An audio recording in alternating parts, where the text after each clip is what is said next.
Greetings, traveler. Yep.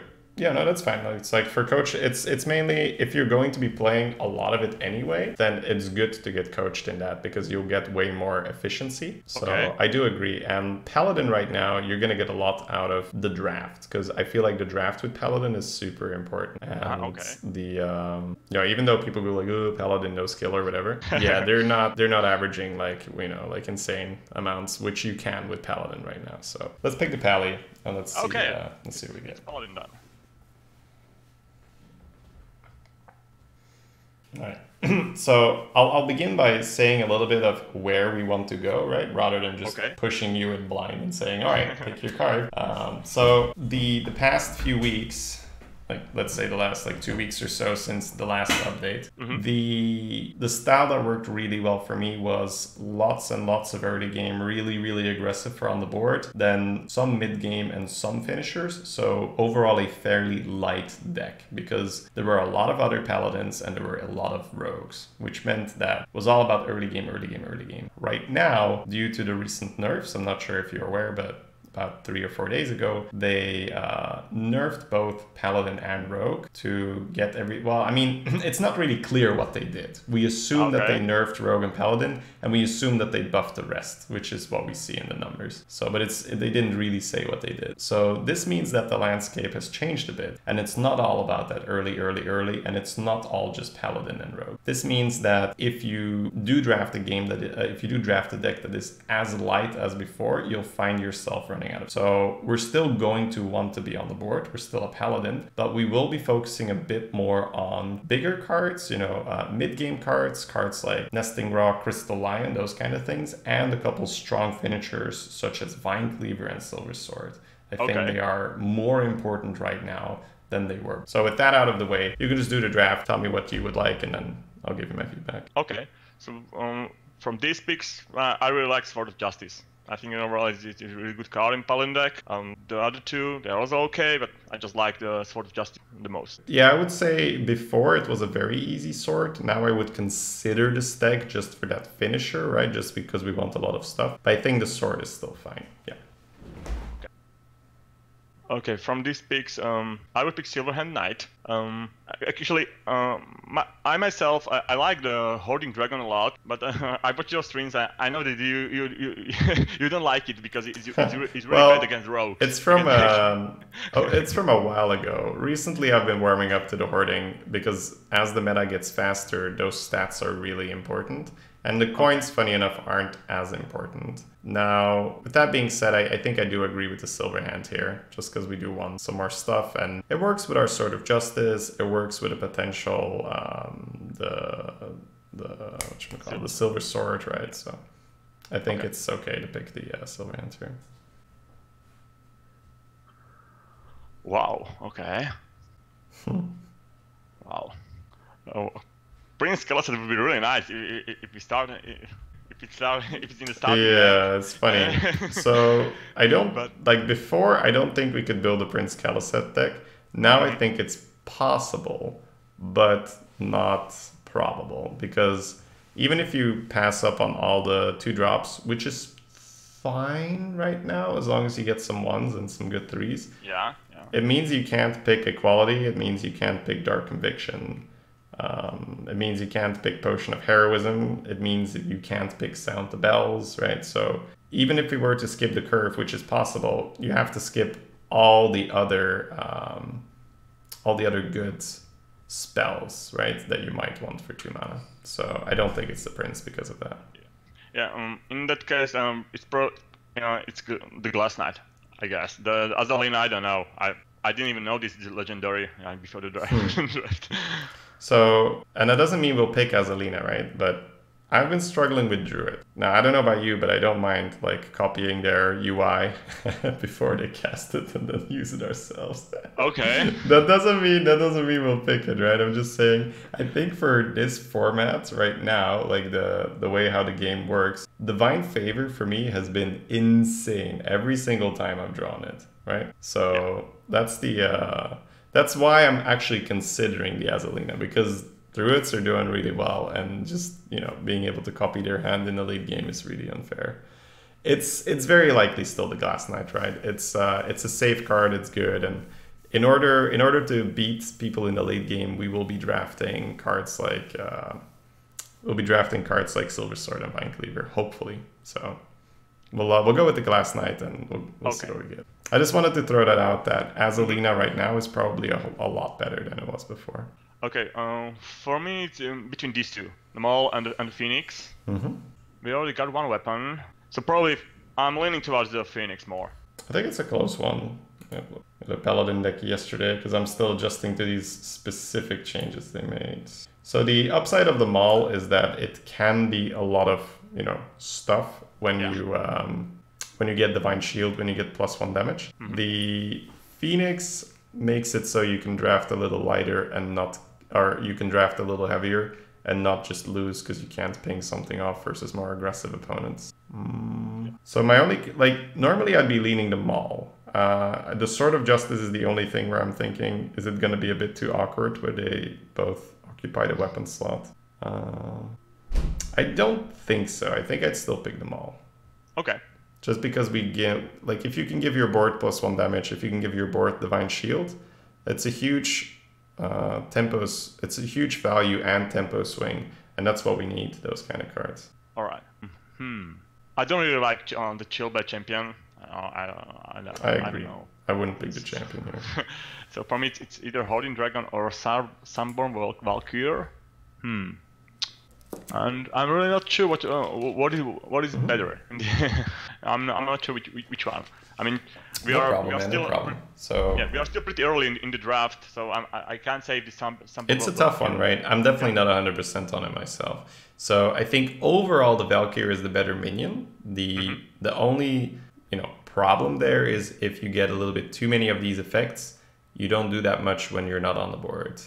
That being said, from what I experienced yesterday, it was all about being able to, pile on more pressure rather than dealing with pressure. So I do like the Valkyrie to be able to pile on the pressure. Like Valgear, Fungal Mancer, Silver Sword, those kind of cards feel really good right now. Just increase the pressure. Rather than Hoarding is just solid curve, but maybe a little too honest for what I think it's mainly Druid that I think is pretty disgusting right now. In higher wins, that is, right? Because they all have Plague and UI. So we're okay with the Valkyrie. Let's see what we can build. Right, Dark Conviction, Fungal Enchanter, and Senjin Shield Master. Think out loud, right? Okay. I'm looking at the Dark Conviction. We are missing 2-drop, but it's not really a 2-drop per se. Yeah, it's definitely not a 2-drop. Yeah, no. It's unlikely to be a 2-drop. We'll put it like that. So in this pack, for me, it's between the Fungal and the Senjin Shieldmaster, and I like Senjin more as a solid 4-drop. It's just a feeling. I can't. Yeah, it's okay, but we already have Glass Knight, and we're probably going to get a Chain Gang here or there. Okay. I'd probably go with the Fungal because in spirit of the Valkyrie, it allows you to just snowball your board lead, right? Like with if you heal 3 things, right? Plus you have Glass Knight, so you can be a bit of a memester and refresh the shield. So okay, yeah, that's it. I like just those cards right now. Okay, I really like Last Justice. I was surprised how good it can be in the arena. Yeah, me too, man. Let's pick Last Justice all over the Justice. The only problem is that we have Maul and Sword of Justice, but you still pick Last Justice. It's so good. Okay. So this is where you can see that potentially not picking the Maul might have been better, but yeah, I think it's fine. Equality, Crawler, and Wild Pyromancer. Talk me through it, right? What are you thinking? Okay. My first idea was the Wild Pyromancer. I like him. It's solid 2-drop with a kind of good flexibility with the ability. Crawler is just I don't know, general 2-drops. There are not so many pirates in this meta, but equality is also good. So for me, it's between these two. Wild permanence and equality. For me, I would say it's not pyro, because I think in Paladin it's often more awkward than it is useful. Okay. Yeah. Because you're gonna have a lot of things on board, especially if we're trying to snowball a board and build a bigger one. A lot of the time you're gonna have pyro on the board, and you're like, ugh, I want to steed, but I'm gonna I'm gonna AoE my board, or I want to play the secret, but I'm gonna AoE my board. So that doesn't mean that you'll never have a good pyro where you're like, oh, it's pretty good here. But a lot of the time it'll be, ugh, I can't really play what I want to play because I'll AoE my own board. So if we were to go for a 2-drop, I'd pick the crawler, but I think that we like the equality here. Okay. And then we'll see what we get. Like I like a couple 1s and maybe a tiny amount of 2s. So, yeah. All right. In this pack, for me, it's between the Marsh Drake and the Necrotic Geist. It's good that for the Marsh Drake we got the Life Justice as a possibility to get rid of the Drake Slayer, but I think I like the Geist more. I think it's really good in Paladin deck. I think this is a close decision. So I agree that the Geist has the most upside out of all of these cards. The Geist is also the most dangerous one to sit in your hand and not be able to do anything because you don't have the board. I think it's a cool one. I would say it's not Marsh Drake because yes, you have Light's Justice, yes, you have Sword of Justice, but first of all, you're not guaranteed to get them, right? Second of all, cards like Lone Champion, Stonehill, Tar Creeper, they completely block you out, meaning you can't play the Drake and hit the poison guy. So between not getting your Light's Justice and people playing taunts, I think the Marsh Drake is too risky, right? Okay.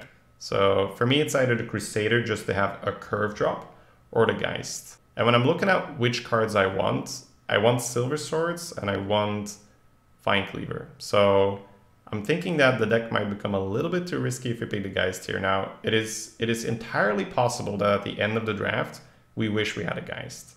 Okay. Right? But I am going to go with the Crusader just to be a little safer and open up the path to potentially getting, those other big boys. Okay, I understand. Oh, this is really good, and this is nice pack. I want this. I want these two. Still, Vine Cleaver. One of them is just the best right now. Okay, so it's probably Vine Cleaver. Yeah, like Vine, like you will see, man. Like in this very specific iteration of Arena, my God, is Vine Cleaver amazing. Like, oof. Okay. It's so good. So let's start out by ruling out a card. Is there any card here you don't want? I don't know. The Void Reaper just I don't know. It's awkward card for me. I mean, certainly it can have its uses, but I don't know. I just don't like it. It's a difficult card, but it has a lot of upside. So I wouldn't rule it out. I would rule out the Jailer, and I would talk between the Volcanosaur and the Void Reaper. I know that you hate that card, but actually when I played against it, it was actually it actually gave me all the trouble, this Jailer thing.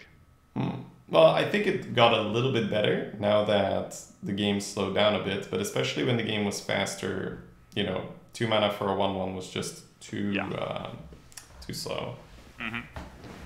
I would probably end up with the Volcanosaur, just because yesterday I just wanted more stuff, man. Like all game, every game, I was just like, give me more. Like we were keeping Vine Cleaver in our opening hand. That's how much we wanted stuff. So I like the Volcanosaur for another good draw. Okay. I know the Hench Contact is really good in the Rogue, but we got a 1, 2, 3, only 4 weapons and 3 low mana weapons. So Hench. For me, it's a Hench Contact or another Crusader. Yeah. So the silly thing is that they put Thug in a bucket that's the same for every class. So they don't make it... So usually when you're picking Thug in Paladin or Rogue, it's almost always the Thug just because, they don't give it a bonus. So that's kind of the stupid thing about this drafting system. So there are certain cards that are neutrals that you always... Well, not always. Like you might not have any weapons, but with this amount of weapons, it's always the Thug. Just because it's not next to high enough quality cards. So that's just a little bonus. Like in Rogue, it's always Thug. In Paladin, it's likely Thug. Yeah. They should really differentiate the neutrals for classes. Okay. this pack is not amusing. I don't know. Let me see. Once again, there's one card that's quite a bit better than the others here for me. Okay. By the way, I want to address something in chat. Someone in chat says like 2 steeds are better than 2 vine cleavers. Like no, no, no, no, no, no, no. Okay, let's continue. Which card are you like gravitating towards on your own here? I'm thinking about the Primalist. I mean, what are the spells that could be really really game changing for me? I don't know. The problem with Primalist is that in Paladin, there's a lot of buffs, and Primalist can put that buff on your opponent's minion. Yeah. So you usually pick Primalist once in Paladin, and then you realize, ugh, this sucks. So I just go with the Humility here. Humility's playable, it's decent, it's cheap, right? It gets something done, whereas the other cards don't really get anything done. Yeah. Okay. Wow. Okay. All right. The first thought is the Bone Drake. It's solid stats, solid effect, and as you said, in this meta now we want more stuff. So actually, it qualifies as the card with most stuff. I don't think we can. I'm not sure about the second Sword of Justice. Really, I'd say we can rule out the Sword of Justice. I think 1 is fine, 2 is a bit like maybe in very specific decks, but right now it's. Stack is also one okay. second, Michal. Okay. Golio, thanks so much for the 9 months in a row, and D Blitz, you too, man. The sub combo, thanks so much for the 9 months in a row. Welcome back, guys. Hi, Michal. Yes, so I agree that it's not the sword, right? It's one of the other 2. So the Bone Drake on its own has the most stuff. The Stegodon has a lot of stuff if you have dudes, and it gives you a bit of tempo as well, whereas Bone Drake is just value, right? Because you're paying 6 mana for a 6/5, which is Lord of the Arena without taunt.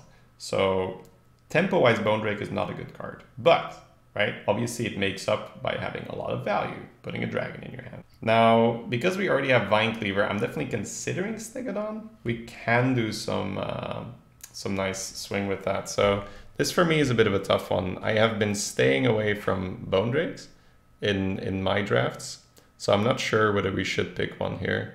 I'm thinking of other dude generators, right? What could we get? We could get Lost in the Jungle and Vine Cleaver.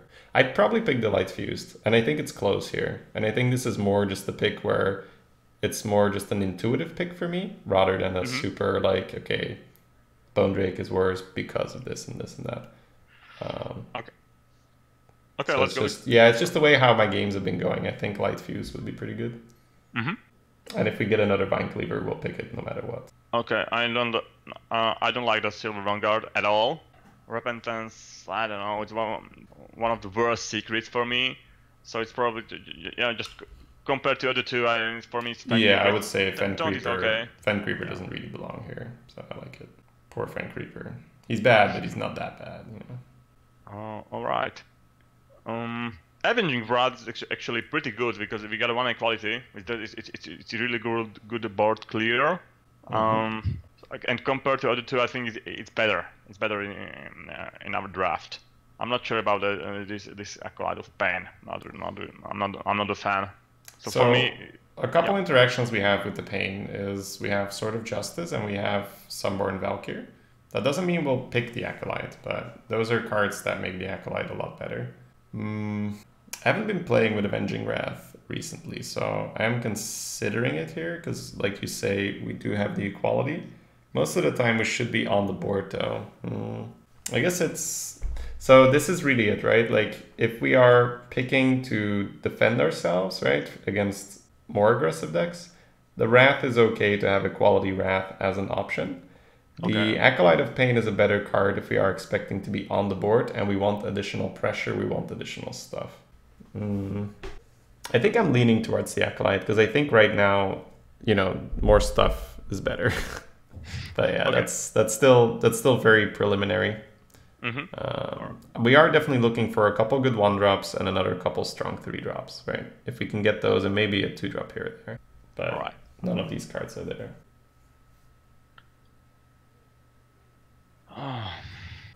Okay, first thought, he's pretty solid one drop for me. I think it's quite good. Yeah, I think this is another pack where we go like, my god, what is the mole doing here? But yeah, let's pick the mole. Poor mole, like, damn. Does not belong next to Dragon Hatcher, that's for sure. Alright, so it's clear mole. Yep, easy mole. We don't say that a lot, but that was an easy mole. Okay. Now, well, this is tough decision for me because I'm not. Yeah, it is. From these three cards, I'm not sure actually which one I like. I don't like Giant Mastodon. I mean, for 9 mana, it's awkward. It leaves you with 1 mana floating. That's I don't know. Blessing of Might, kind of okay. Bard can be okay if we got the board presence. I have to say, Bard almost always feels underwhelming. Like, even if you throw it on a bigger board, it still feels somewhat underwhelming. I would just pick the Blessing. The Blessing allows you to trade up and recover a little bit of tempo. Okay. You know, like, you throw it on a dude, you can deal 4 damage. So. Alright. Another Stegadon, Brewer, and the Potion of Heroism. Just think out loud, right? Yeah, sorry. That's okay. Fine, So first thought is Brewer. Good 4-drop, some healing, a little bit of synergy with the Glass Knight, and the Stegadon. So for me, it's between these two. Yeah, it's like I think it's the Shroom Brewer is just really good because if you have a deck like this, you still have to be careful of people going aggressive on you. So having the healing and having just something to do in the mid game is quite important. So we really like the Shroom Brewer here. It's a very good card for our deck right now. Wow. Well, it looks like we're getting this pack quite often. Well, I don't think that the situation has changed. I mean, from the last 4 or 5 picks. So I guess the Stegadon is still better than Bone Rake for our deck. Well, the situation has changed, as in we now have a Light Fused Stegadon in our deck. Okay. So that is a change. And I think that change is sufficient for me to pick up a Bone Rake here. Because I think you want to keep your deck a bit flexible. If we go double Stegadon and we don't get another Vine Cleaver, or we don't get lost in the jungle or any of that, then we're going to be sad. So I would pick the Bone Rake here. Okay. Alright, thinking out loud. Doomsayer is not a card for me in this pack, so it's between the Djinn and the Elemental. Elemental is, I don't know, it's pretty weak. Pretty weak 3-drop for me. I mean, yeah, I don't like the Igneous either. Yeah, we don't have any elemental synergy. I mean, Djinn is also elemental, but I think the ability is it's better and better stats. So it's Djinn for me.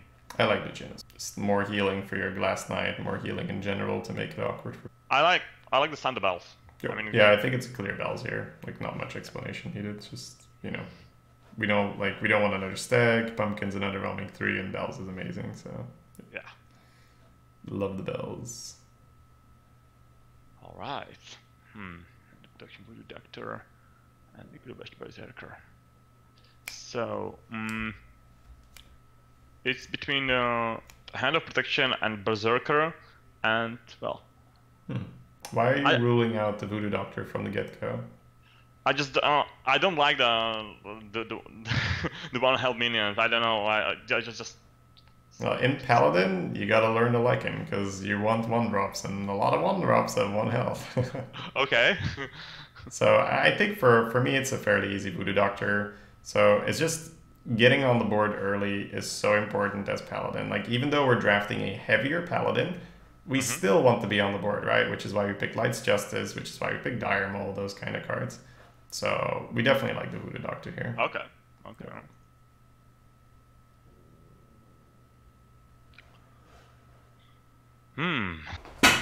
So judging by the last pick, so the situation is similar. Now we got one drop. We got with 2-1 stats. Lifesteal is a bit of the upside.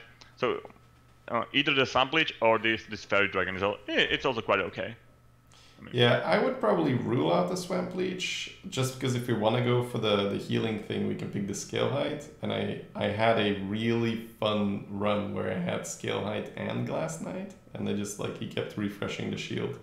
Okay. But that's one specific card, so I like Fairy Dragon as well here. I'm just checking, do we have stuff with the Scale Height? We have Might, we have sort of Justice, we have Equality, I suppose. Sound the bells. Yeah, there's a couple. Although you're unlikely to play the Scale Height and then buff it up with bells.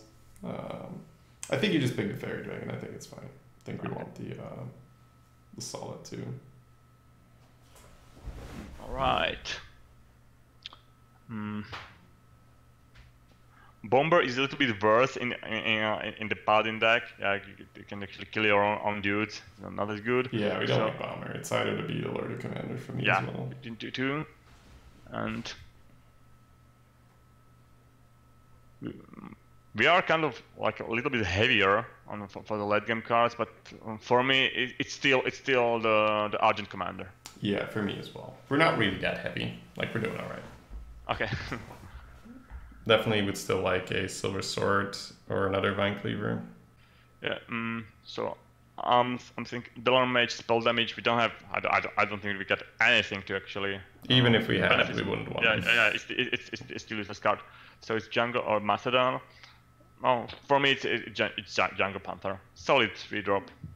Well, I wouldn't call them solid right now. It's Okay. It's underwhelming. I have 2 in my current run, and they're fine-ish, right? I think we still pick it because I do think another 3 is good, but it's definitely not a because people just play lone champion and then the Jungle Panther's not that good. Yeah. I'd still pick the Panther though. Yeah, and then we're still trying to hit a big weapon. That would be amazing.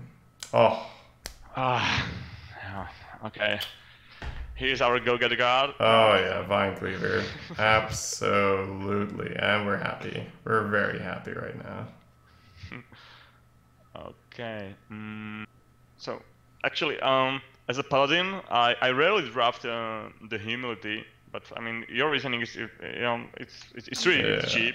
Yeah, so I like 2 of those ish effects, but I lump Equality in the same bucket, right? So for me, Conviction, Humility, Equality, Aldor, right? Basically, how do I deal with a big boy, right? Yes. I want 2 of those effects usually, 1 to 2. So I'm definitely not jumping for joy here to jam another Humility. So I'd probably just pick the Grizzly.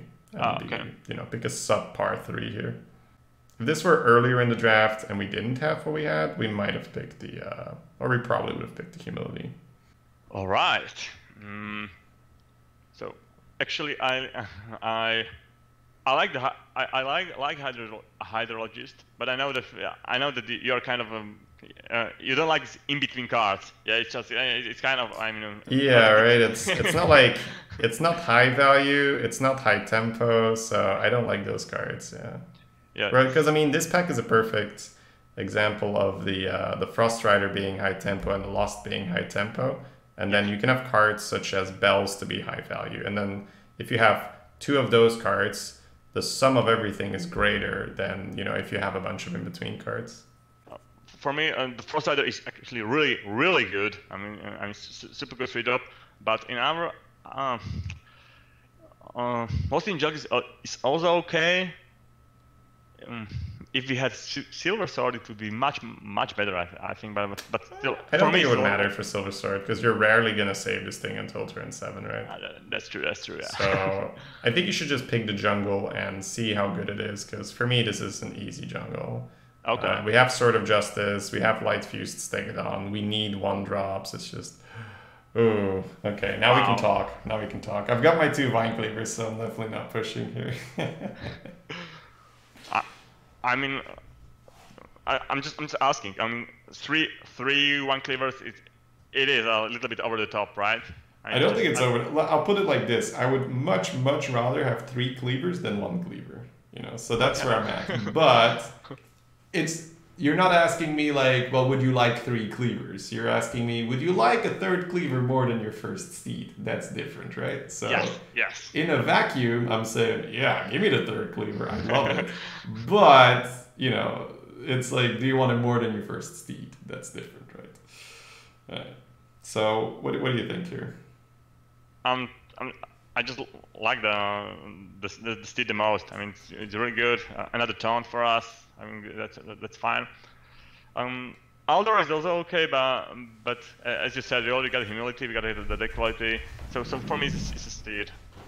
Yeah. So let's do a final check of how much like value we have, right? 1, 2, 3, 4, 5. Can you scroll up? Yeah. Sorry. No. Yeah, honestly, like the 3rd cleaver would not be bad, like not at all. But we'll pick the steed, just for flexibility.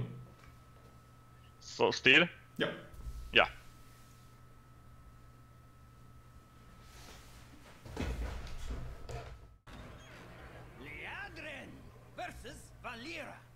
Okay, I would keep the lost in jungle and just Yep, I agree. Forget keep the lost, check it out. Yeah. I can guarantee you that I would not want 2 steeds in 1 Vine Cleaver Norm. I can't guarantee you that it's correct. Okay, pretty easy. The first turn, just play the make some dudes. jungle. Yeah, if for our deck, if we can go 1-drop hero power, we're good, right? So okay, we're fine. Our deck is heavy enough that we can't really want more.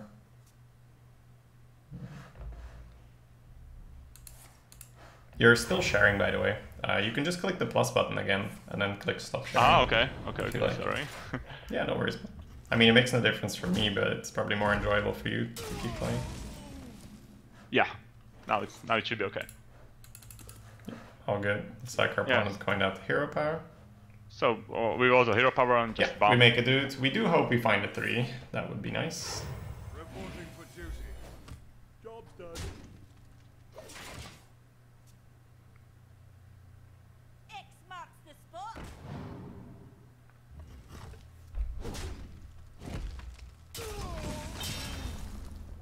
Nope. Okay.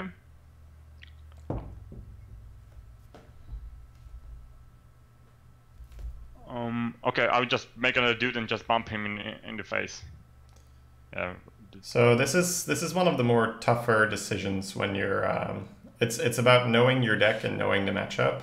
I would equality here and trade because our opponent will snowball and we will not have a good time. Whereas if you make a dude here, he will free kill, he will develop, and you will be in trouble.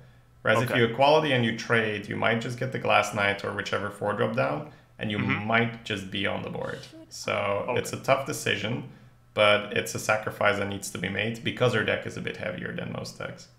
You can't sit on your value like that. All right. It's because the 3/3 does have a favorable trade into the Glass Knights. I don't want it to be around. He's probably gonna think we're stupid. That's fine. That just gives us a little bit of an advantage. Okay, and that's what I mean, right? Now our opponent is suddenly playing slow, and that's fine. This and that.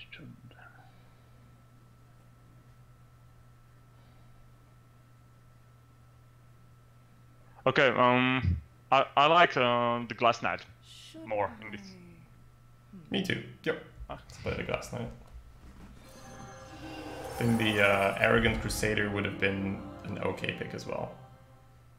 But I like Glass Knight because it makes him slow down. Because you can't just plop, you know, like a 5/4 into this. How long can this go on? How long can this go on?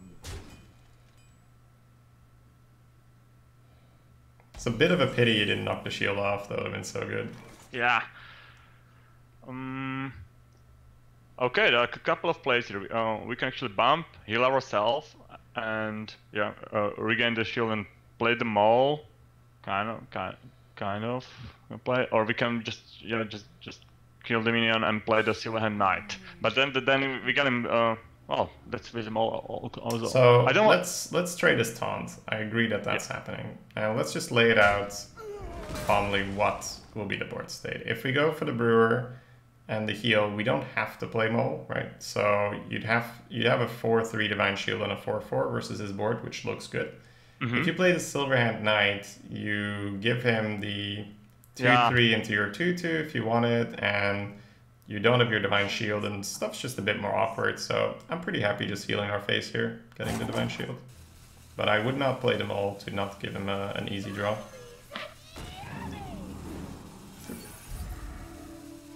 It's all good. And then next turn we might play the Silverhand and the mole into the Volcanosaur.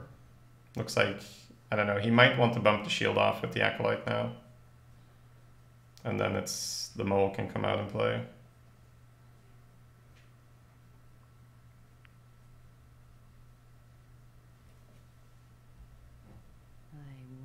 I'm so used to Constructed that I expected him to equality and make a dude there. Yeah, I guess even is much more common than odd, right? So this is and this is why I think this session will be good with this deck, because it's you need to really adjust your plays based off the deck you're playing. And from what we could feel, we were going, and this is probably going to be true in the early stages of the run even more so, is we're going to be the defender a lot of the time. Which means that we can give up value all day long. We just need to not die on the board. It's because we have high quality cards, such as Vine Cleaver, such as Volcanosaur, etc, etc. And because of that, you can afford to play a lot safer than you would normally do. Yeah, like, sure, right? Fine. Yeah, that's really good. Like, as long as we're not dying, we're happy. Okay, kill the minion and then play the Silver Knight and the mole. Well, it's a risk of the MCT, but I would be willing to take it. I don't think I would be willing to take it, because the situation has changed, right? So why don't we start by putting the 4/4 into his guy and then putting the Silverhand on the far left side?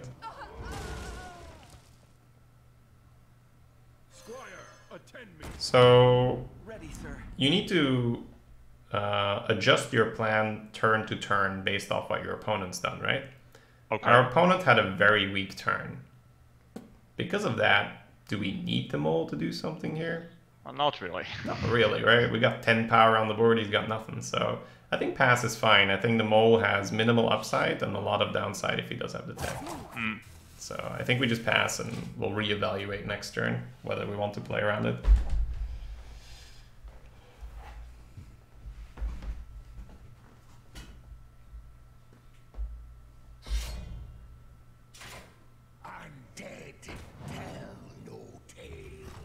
That's pretty good for him. Yeah, that's really good.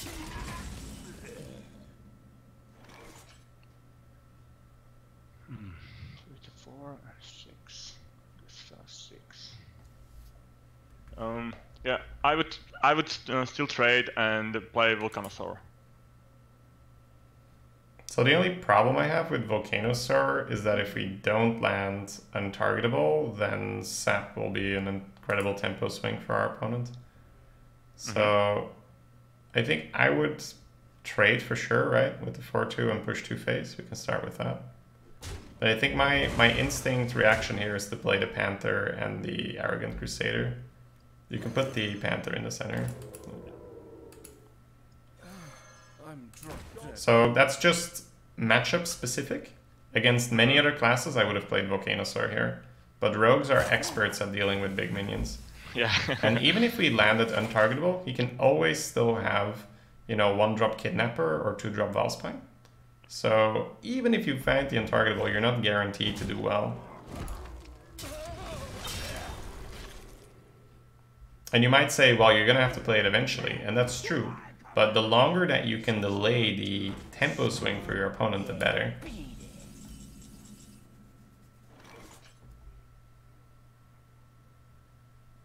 So it's a yeah, this could be a really good turn for us. 3 pounds. Alright. So I'm thinking we can actually trade everything and then play sword, kill, and then play dragon, dude, and the mole.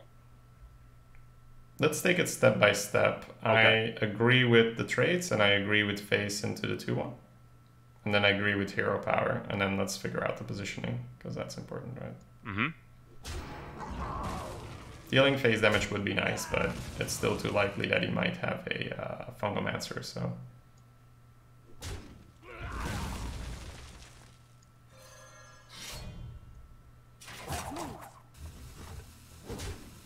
So where would you position here? So... Make the hero power? You could put the fairy in the middle, right? For Betrayal?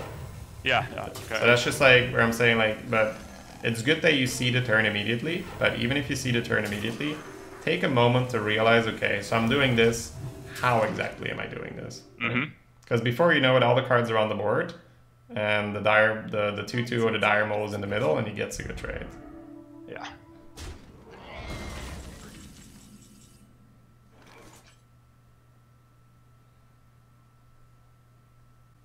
Should I? Okay. If he has that sap, I don't think we can bother about it anymore. We need to play something, and I think. Well, would you rather have him sap Volcanosaur or kill your steed with sap? A Volcanosaur. Let's play Volcanosaur then. That was a little bit stupid of me to pose it that way, but you know, it's just because I need time for the adaptation. So can you play it? It's the positioning is not too relevant. That's fine.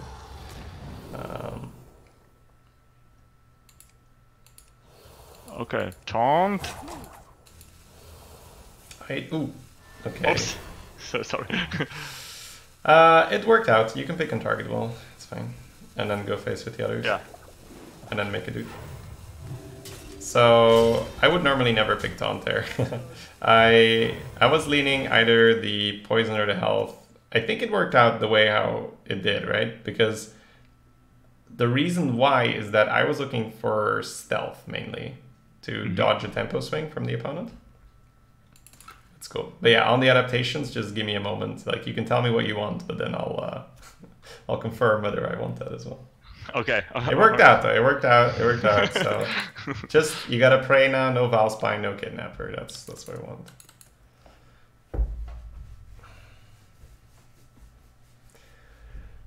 Because taunt and stealth is obviously redundant, right? So that's the taunt wouldn't do anything if the second roll was a stealth. So many options. And you can see why we like these Vine Cleavers, right? Like, even in a deck which is a little heavier such as ours, we're still finding ourselves in a position where we're like, well, I need to draw Vine Cleaver. And I can tell you that this Steed being a Vine Cleaver would be much better for us. It is situational though. I'm not saying that it's always going to be better to have a Vine Cleaver in your hand than a Steed, but in this case, we definitely would like it. Okay. Light Justice killed a 2/1. Well, that's Let's take it step by step, yeah. Justice killed the 2/1's fine. And then I'm assuming you're going to make hero power as well. And then what do we do from there? I would 2/2 into 3/2. And I think I would play Steed on the mode to kill 3/3 and face damage. Yep, I like it.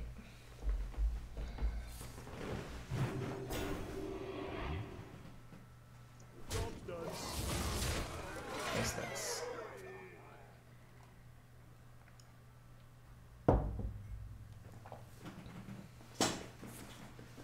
Oh, okay. That's totally fine.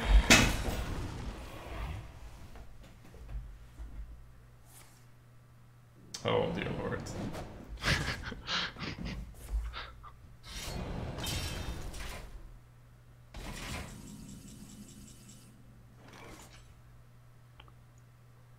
Okay, we'll just face damage. I can also hit him with this. And I think we can hero power and play a Collide. I'm fine with that, yeah. We went up to 4 minions just now, so... Reporting for duty. Job's done. Let the pain speak to me.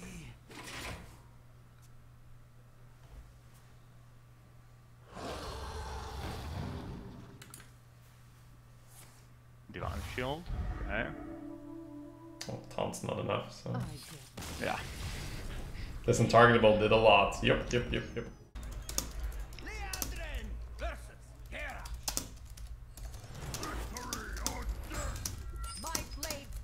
with holy fire. Okay, no, I would probably throw away everything. I'm just I agree. gonna this, yeah. Let's check it out.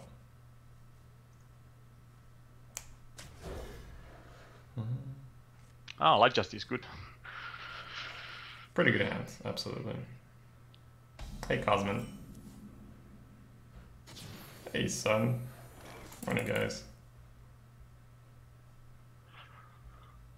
Okay, I'll just play Dynamo, just have board presence and some board for the... Dynamo gives you more flexibility.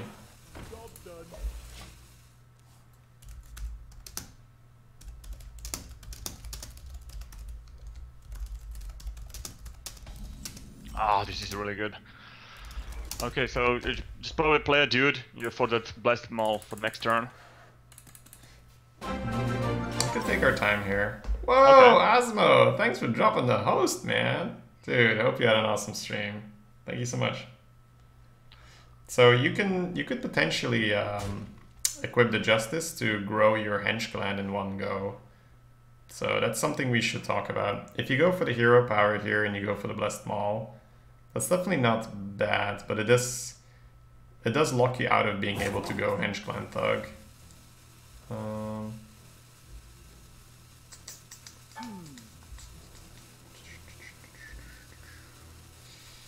I think hero power is fine. I think it's a close call. I think it's fine because I can always go like Hench Clan and Light's Justice on the same turn, on turn 4. Mm-hmm. Mm-hmm.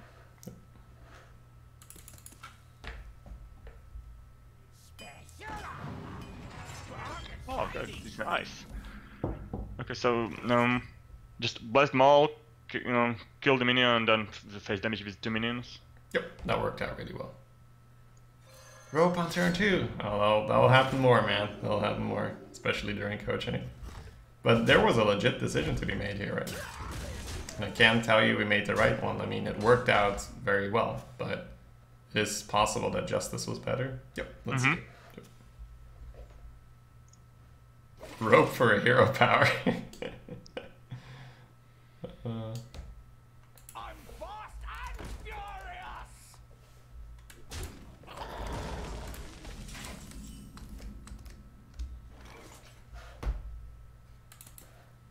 Okay.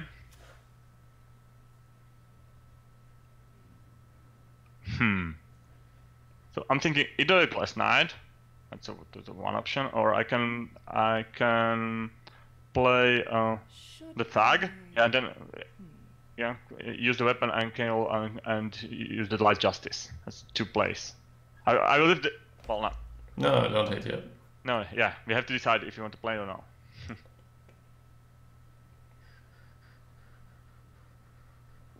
The thing is, like, I'm looking at the Glass Knight Jin combo next turn, which is kind of stupid.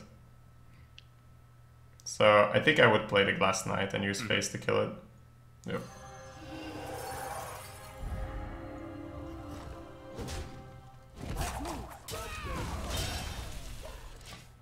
I didn't even realize that with the Jin it's actually quite nice synergy.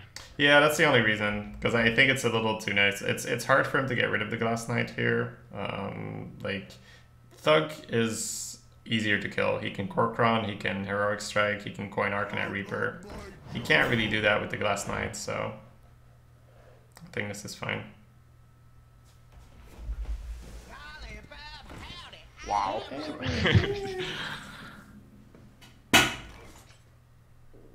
Okay, so Glass Knight is always killing this. Yeah, I agree. Yeah. Yeah, and I would just trade, and play the Jin and the hero power. I think it's really good. We can do a little better than that, right? You can? So if you go Jin hero power, you have a 2/4, 4/3, and a 1/1.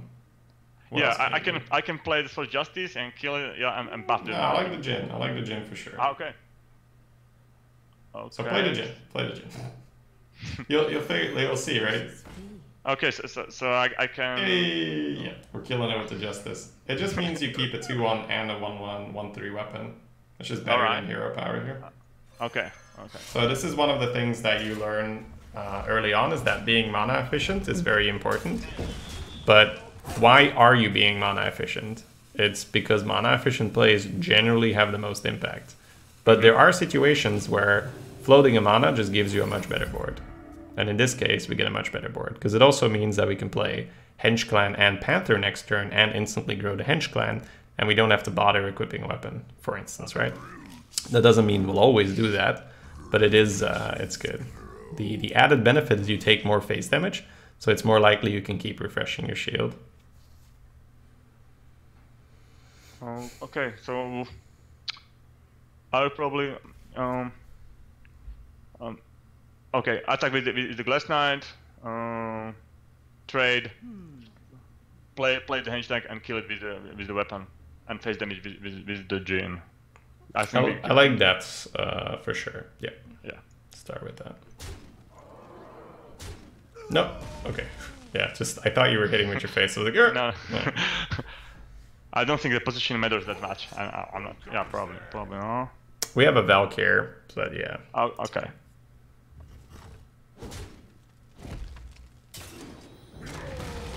And I'm not sure if you need to play another minion. I mean, yeah, the MC deck would be pretty devastating. Let's push 2 face. Let's start with that. So this one is difficult. I think I would play the Panther, just because that's, even though MC Tech is bad, it increases the chance that your Thug survives, because it is unlikely that Glass Knight is enough to deal with his next threat. So either you're giving up the healing synergy by sacrificing the Djinn. Yeah, this is what I mean, right? Now you can put 4/4 and face in and you're good. Yeah. But it's really good that you took the time to pause there, because it is important to see whether it's worth the risk or not. But I think in this case it was worth the risk. So it's take your time. Here, We did. Whoa. Oh. We drew a card, so let's evaluate our options. You can put your face into his guy. That always happens. And then let's talk about our options. So what are you doing with your mana this round?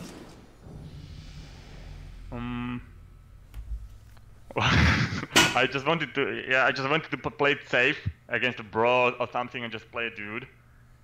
But yeah, we can actually push how many? I would just throw the commander in and threaten 2 turn lethal. Yeah, it's fine. Okay. So it's correct to play around things, but it can also be I say this, detrimental, right, to your game plan. Because in playing around things, you, like, let's say that we don't threaten 2 turn lethal because we sack the Panther, right?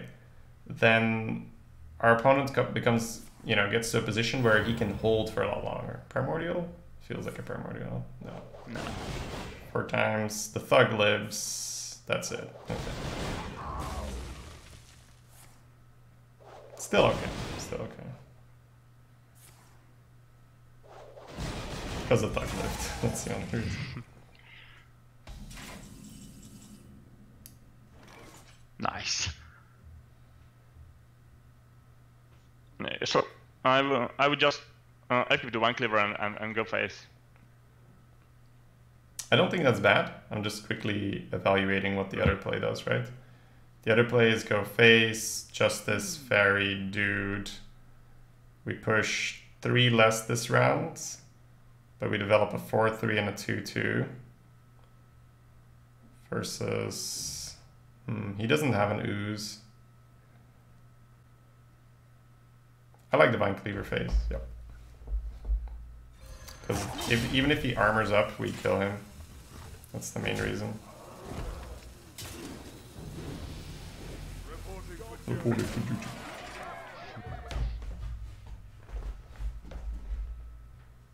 You still have the 1 taunt from the that Stonehill, right?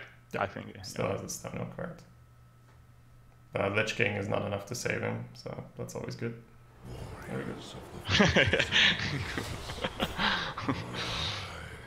Yeah, he hadn't played it, and Primordial was good earlier, so it was just like it was a decent guess that it was gonna be Lich King. Yeah. Yep. Trade, smack space.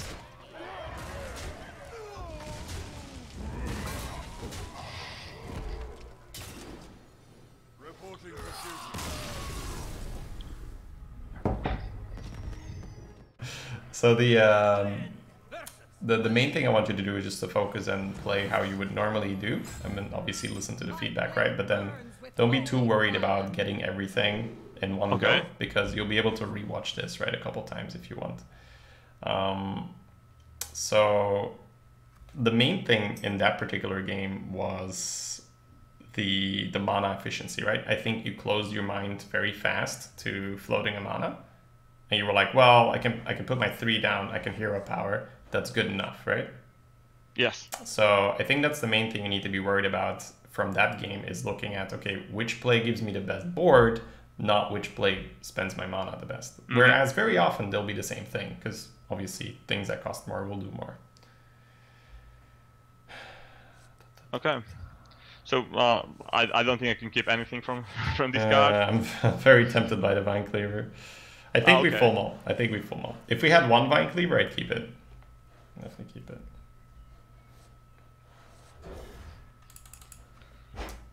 Yes, Nick Don. This is coaching.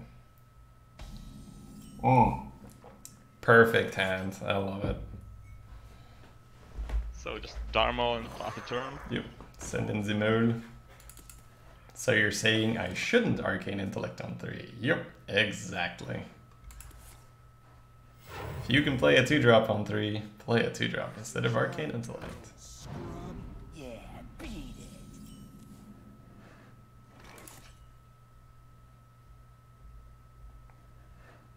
Make a dude kill a 2-1? Yep. No. Yeah, that was the only play here, so we can skip over that a bit faster. He'll probably dug her up and trade. Yeah.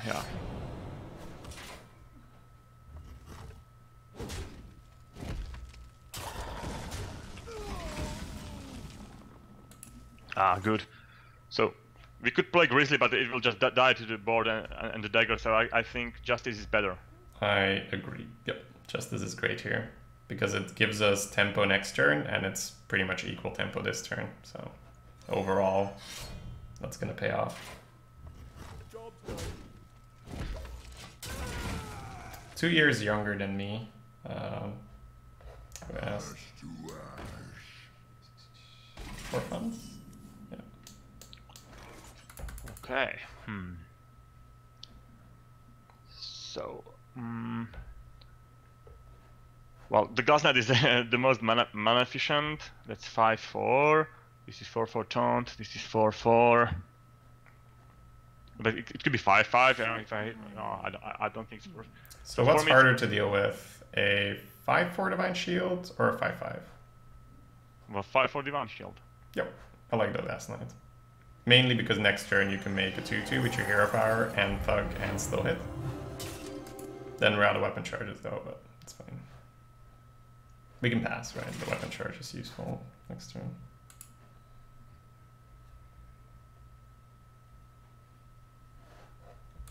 Okay, so he's going to kill it probably.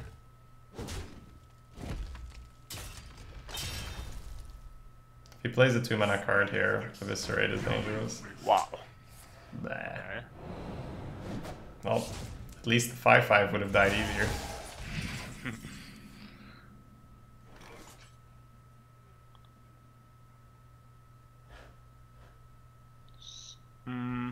I would probably I would play the Grizzly and Dude. I think it's well, it depends. But this could be 6/6. No, 5/5. I agree with Grizzly and Dude. I think it's good. There's a chance that the thug will live into Divine Cleaver turn. It's nice. Oh sure, Akanar. Let me just pull it out for you. Reporting for duty.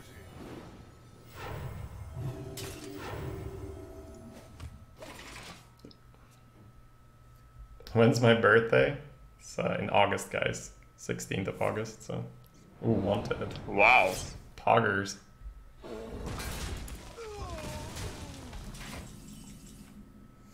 Ah, legend. So Gen 3, 4. So I would play the Henchman Thug, and then play Lies Justice, kill the 2/1, and then play the Dude. Yeah, it's interesting here, because you could potentially Should I? put your dude up to 2 damage as well. Oh, yeah, that's But next turn you're probably going to want to Vine Cleaver, so I don't think it matters. So I think you buff your Thug by playing the Thug first. Yep. And then I agree, just Hero Power, Justice, kill the 2-1. And it looks pretty awkward right now, but, you know, double Vine Cleaver is going to take care of business. Unless he loses, of course.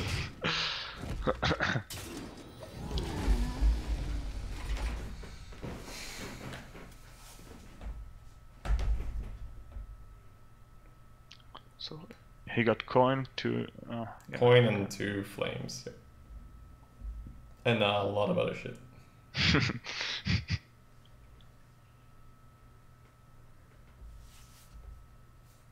So many options.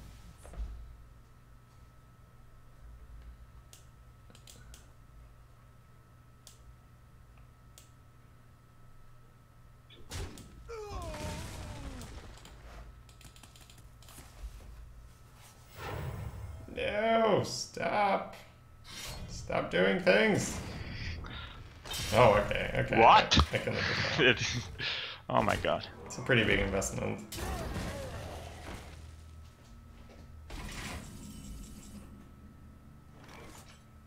Yeah, so just one cleaver and kill the 2/2. Yep.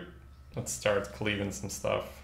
The 1/2s are a bit annoying. They're gonna kill our dudes, but as long as he's not hitting our face, the second Vine Cleaver will still be useful. So.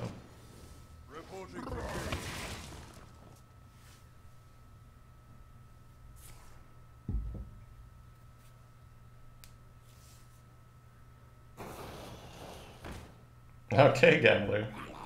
I know, I'm not really into that stuff, but yeah.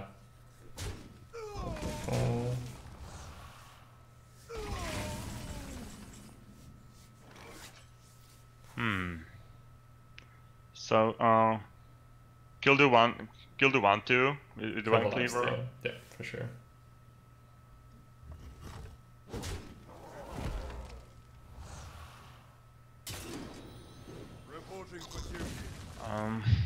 Just 3-1. I can tell you 2 things are happening for sure. Hero power? Yeah.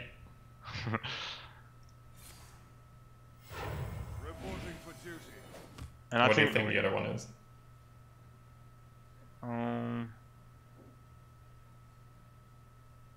the other one, I don't know.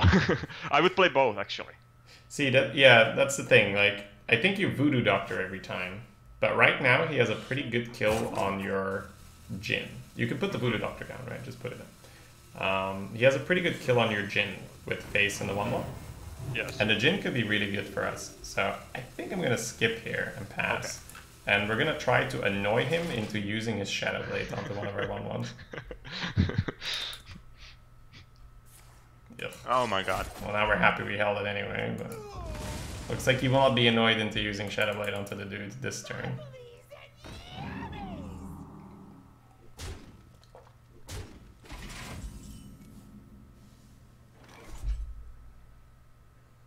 All right. I would. Oh, it's too bad we can only 9 mana, but oh, well, whatever. I would kill the brewer or the Vine Cleaver, and then I would buff those 2 guys. I mean, probably the equally.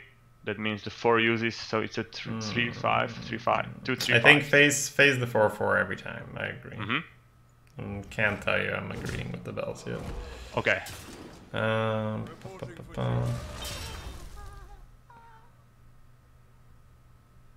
No, I think I would just play Jinn and Hero Power here, and like I think the alternative is even to just Vine Cleaver Hero Power, but the chance that he can wipe your board is too high then. So here I would Jinn and Hero Power. I think we were a little cheeky looking for the potential survival of the Jinn, and I don't think it'll happen.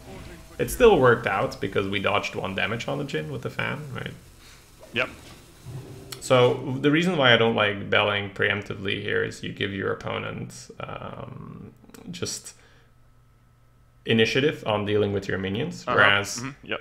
it's somewhat likely we get to keep something on our board and then you get to bell. He might use his face into the 1/1 to prevent us having something here though. But in the end, that's not the worst.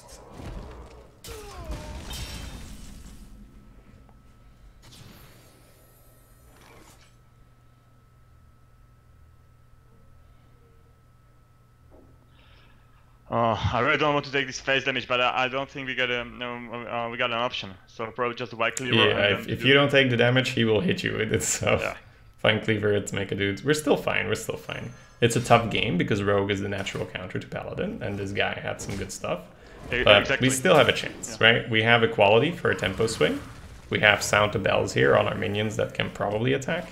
We still have healing in the deck. We have a Steed in the deck. We have a Light Fused Stegodon in the deck. So we're not out of it by any means. It's not looking amazing for us, right? Oh my god. Okay, well that's a pretty good equality.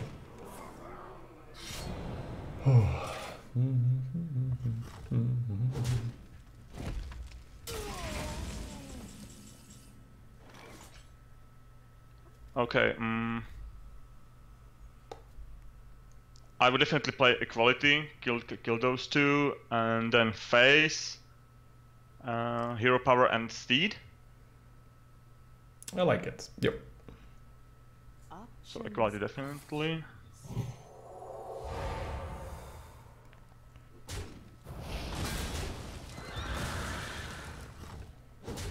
I do think we have to steed. It's tempting to not do it and dodge the sap, but we're dead to 4 damage right now, so Yeah. I think I would steed.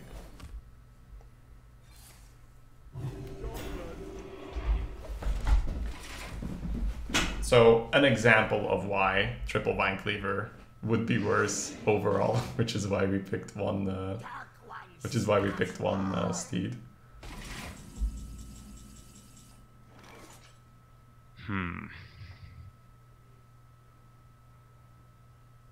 Okay, trade 2 dudes to this 5/1. Yeah.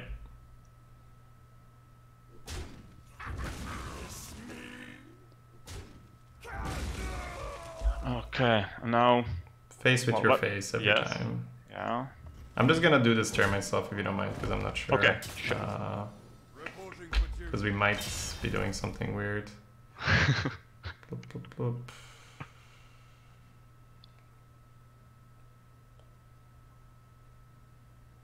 That's a tough call.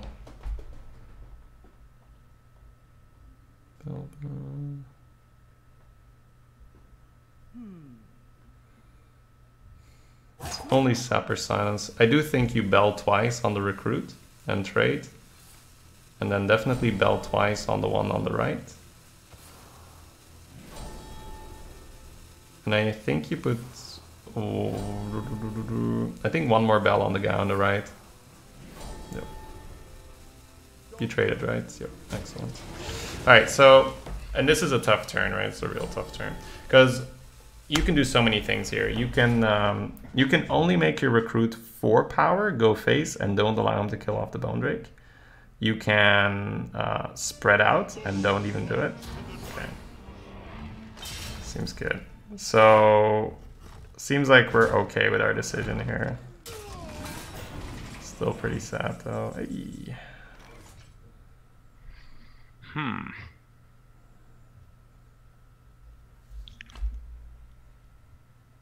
I don't really want to take more face damage than 5%.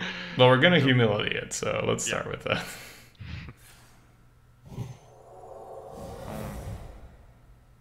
It can be different. I mean, 5/4, so we probably trade everything. Yeah, I agree. Trade with everything. And then we just play out and hit him in the face, right?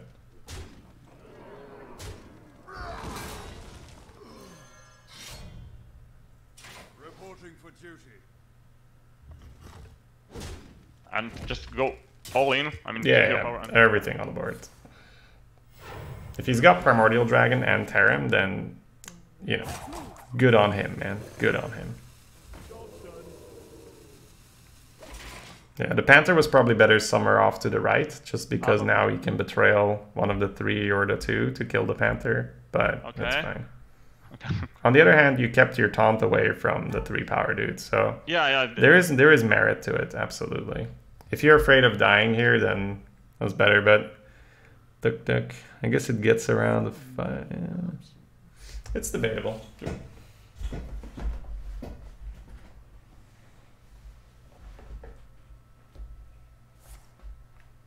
Wow. Please don't kill me. The sun sets for me.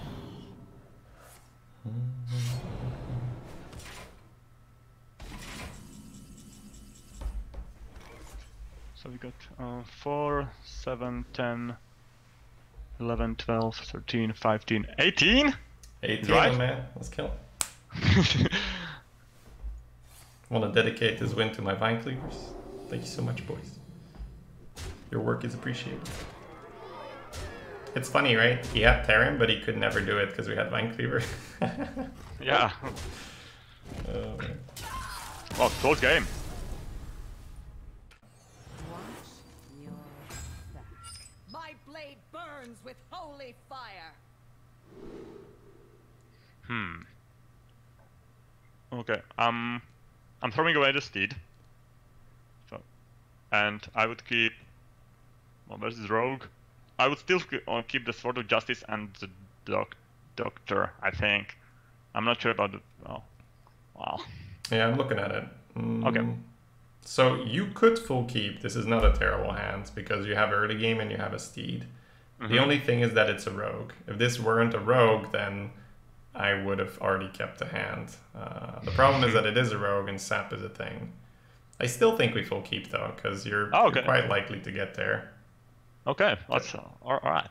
Because like, you know, if you need to, you can keep your Panther stealth until you steed. It's unlikely though. It's unlikely. It's like the thing is you have such a good early game. Okay, let's hold on for a moment. You have such a good early game that you're so likely to want cards like Steed anyway that this is fine to keep. Okay. So what are you thinking here? I would just play Dermal and pass a turn. Yep, me too. Let's do that. This Dermal is actually really paying off. In like 3 games, I think we got it. 4 games, we got it 3 times. Yeah, I was a little confused why it was that low. It was not really good. So I'm thinking, yeah, this goes face always.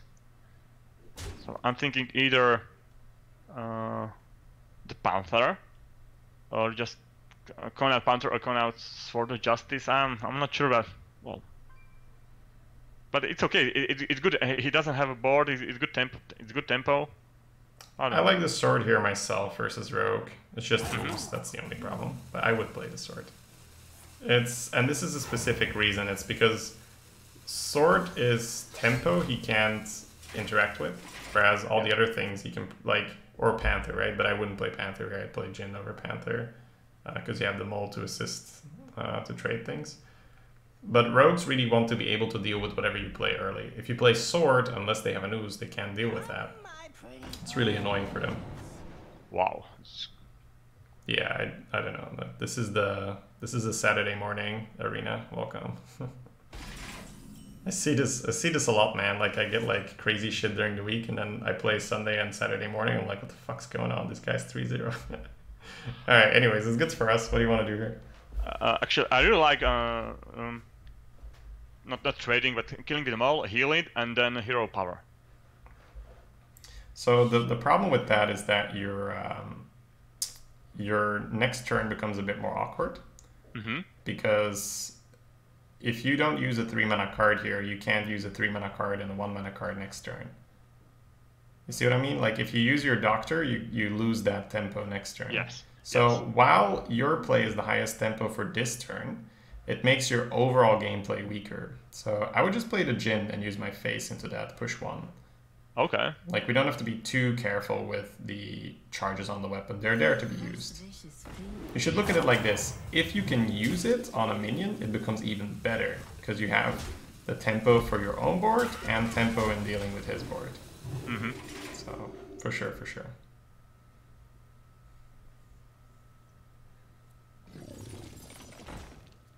Wow.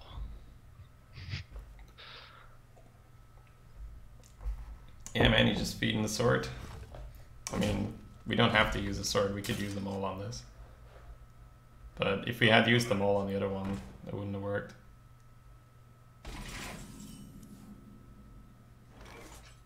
Okay, So, killing the raid leader. Well, I could kill it with no. Killing the raid leader with the Jinn. I agree. It's a good start.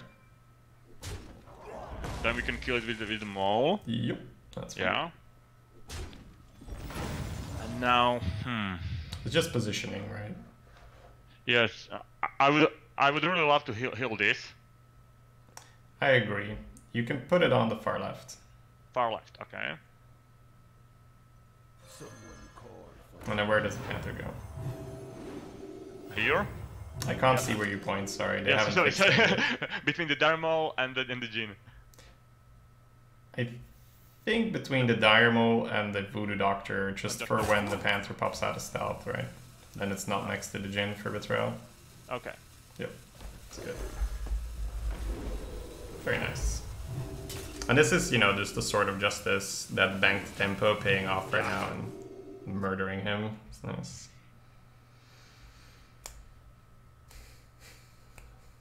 Welcome to my web.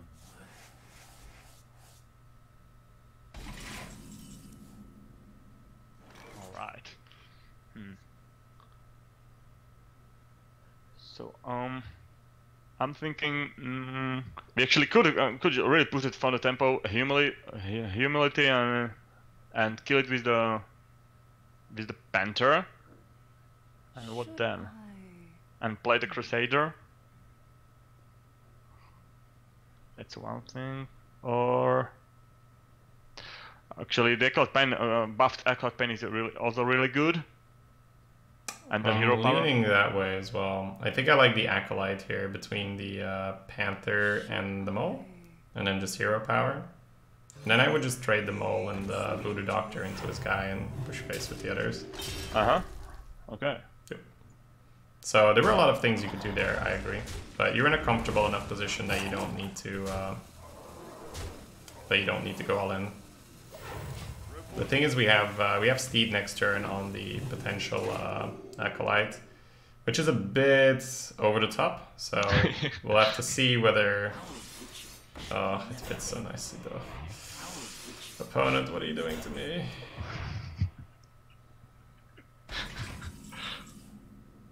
Nice. Okay, so Steed on the Acolyte, and then Jinn to the and directly to the other one, and face damage with the Panther. My problem here is that you give him a win condition, right? Or, well, not a win condition, but you give him step 1 of how to come back on this board. Is like step 1, sap the Acolyte, right? Yes. So that's the only problem I have with that. So I'd probably just put the Acolyte in the taunt, see what we draw, go from there. Okay. Come Nice. on, baby. Lol. Okay. What do you want to do from there?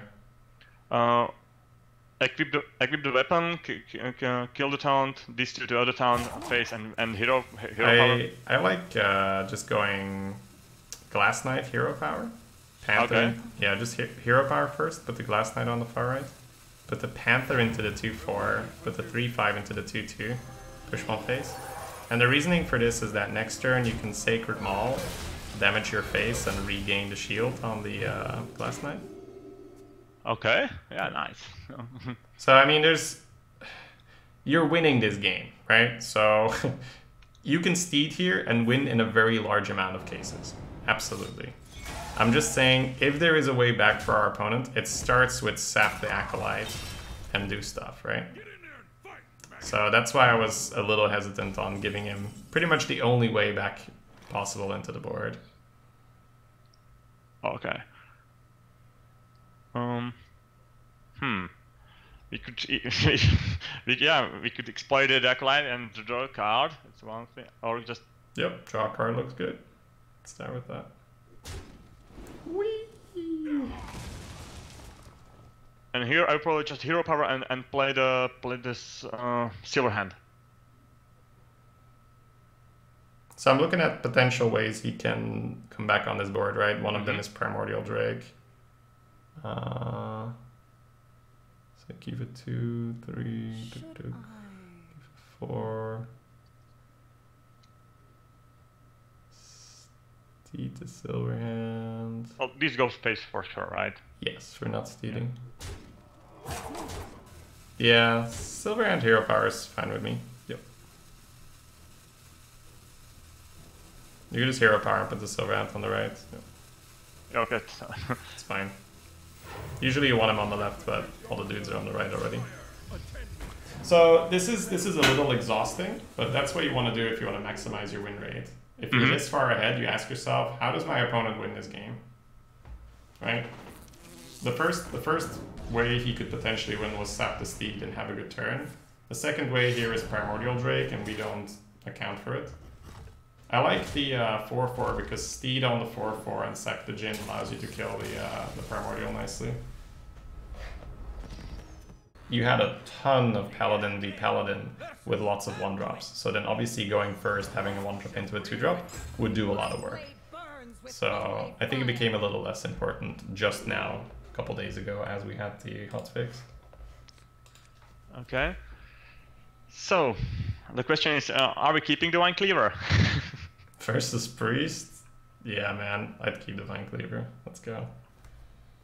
It's kind of crazy, right? But we have a coin this time, and it's a Priest. Last time it was a Rogue, and we didn't have a coin. So. Yeah. Yeah, okay.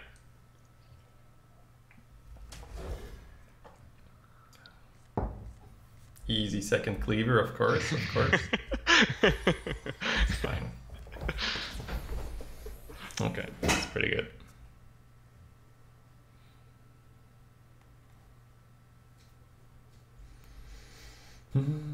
Northshire would be pretty bad. Yeah, like in our hand here, lots of options.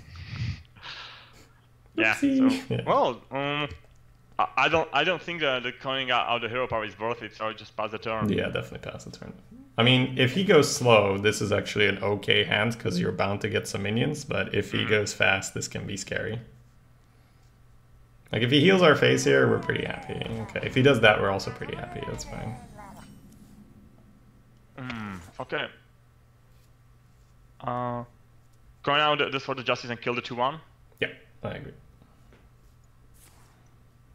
Can't thought steal your cleavers if you have them in the opening hand. It's very smart, guys. It's true.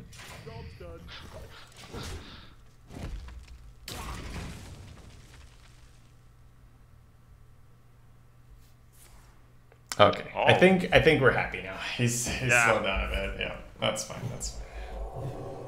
3 mana power word shield on the 1/1.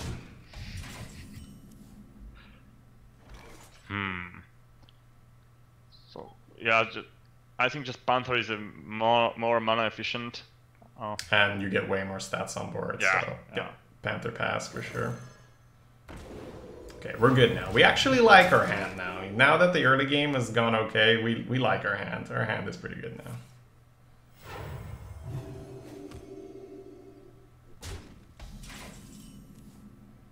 Oh, Wow. We can do some disgusting late game things with that. So this is the good example when I'm actually destroying this decision. I will definitely play Brewer and heal myself, but then I'm not sure if killing this is worth Well,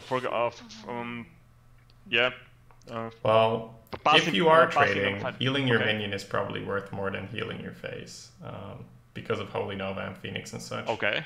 And we are early enough in the game that I would always take this trade and heal your guy. This meta, you can...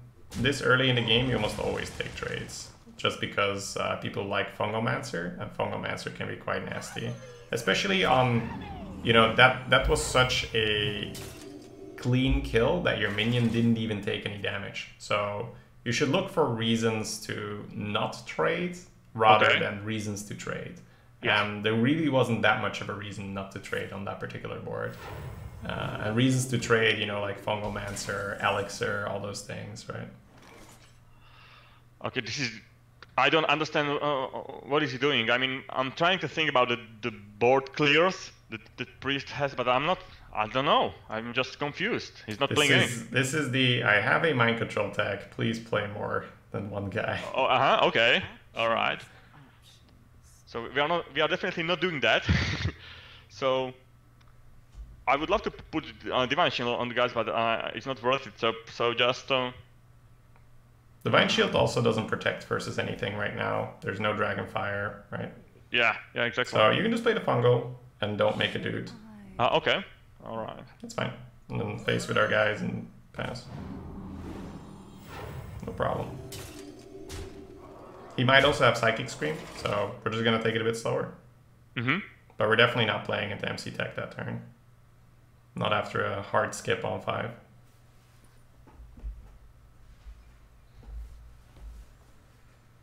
Truth is my shield.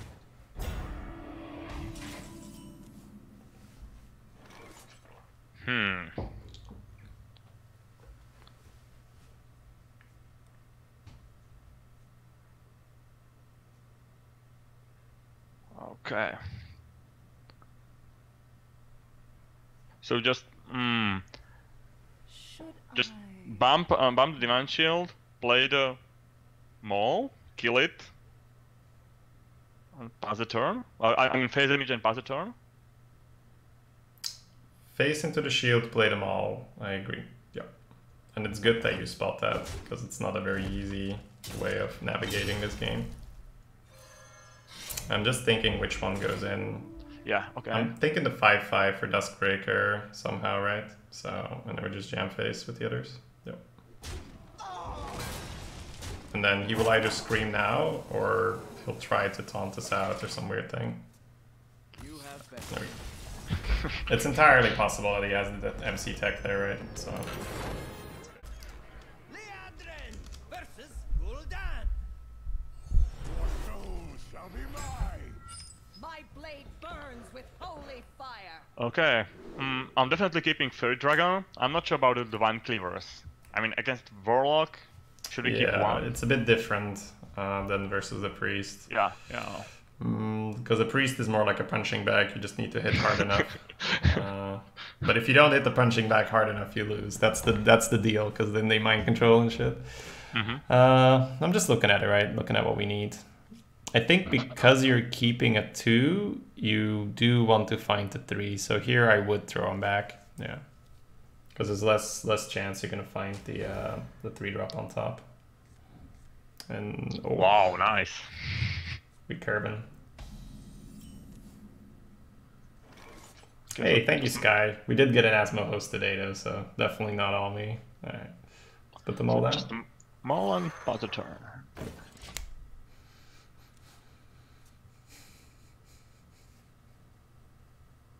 So the thing is, I'm actually a little, like, with this kind of a curve, it could be dangerous to run out of things because of the Foul and Hellfire. So even though the curve looks really good, it's a dangerous curve, because if we are not careful and we give him a good Defile, we can just run out of cards.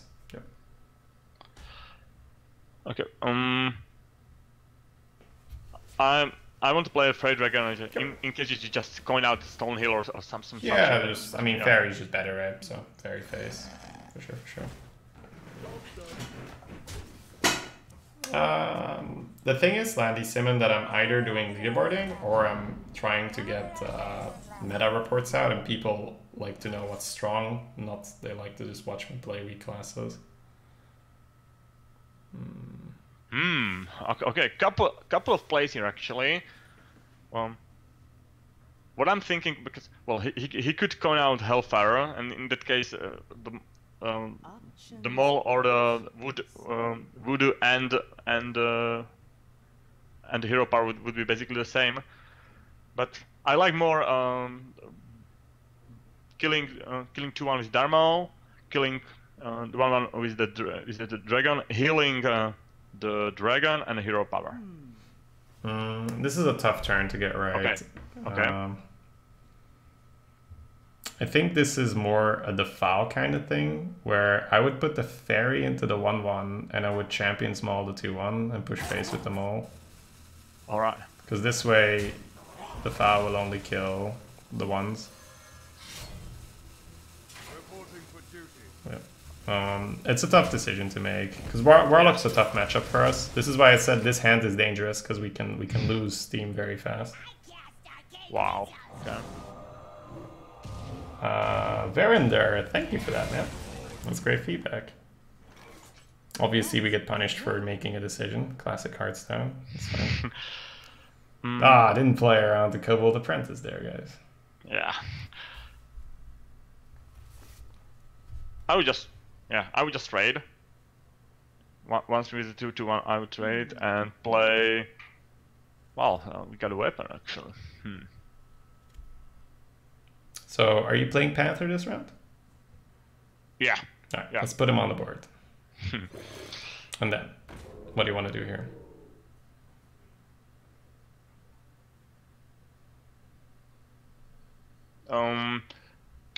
Kill it with weapon, equip the light justice and hit face. I mean, it just feels, yeah. Just if he has defile or something, then it's much better. Should I agree. Yep.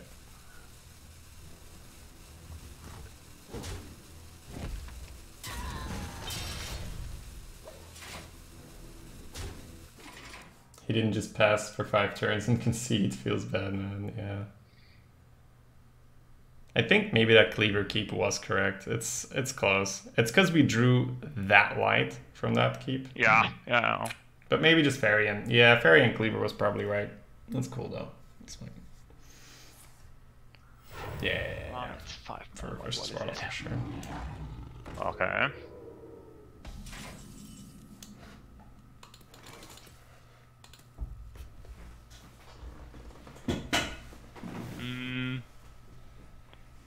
Just playing the Fen Creeper, face. Yep. Play defense, smack him in the face.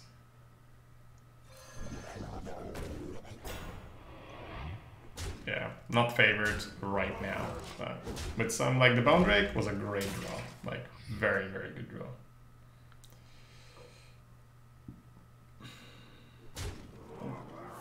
There it is. Man, we've been dancing around it. Yep.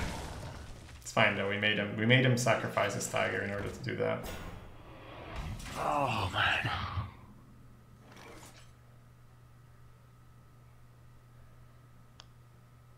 I'm definitely not playing the Bond Rank into the gastropod. I agree. So I can hit it once. Actually, I mean, for sure. And I don't know. Think out loud, right? What are you thinking about? Just dude and the Stegodon? I would just dude and heal your face with the doctor. Ah, okay. You gotta be greedy here. Alright. That Stegodon needs to come out after Cleaver or something like that. It's funny, it's hard to know when you're supposed to be greedy, but let's just say if you're not greedy from this position, you won't have enough stuff to win. It's just not gonna happen. Yeah. Unleash me. Okay. Jesus. Yeah, Warlocks are good right now. But I call this archetype just annoying Warlock. It's just, yeah, well, that's all they do. They just annoy you the entire game. So we are definitely killing the Stegodon. And the Bone Drake. Yep, let's play the Bone Drake. Really hoping for a big hit from the Bone Drake. That'd be nice. And for next Warlock, we know that even if we have it too, we'll probably just keep the Cleaver. Just because if you draw low, the Defiles and the Hellfires is so annoying.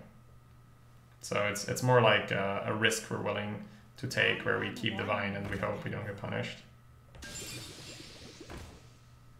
Wow.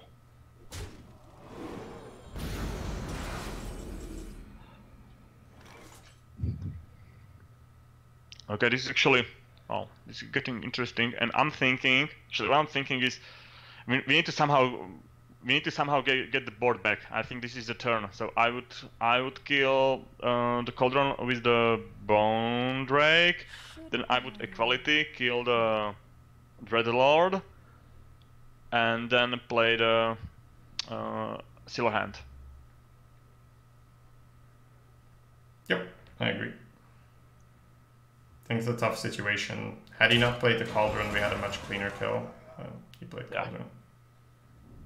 I didn't want to give him 2 Shaman cards there to keep a 6-1.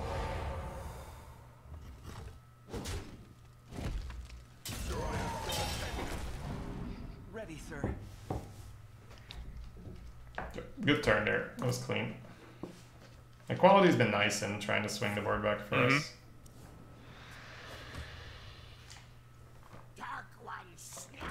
Okay, not bad, not bad.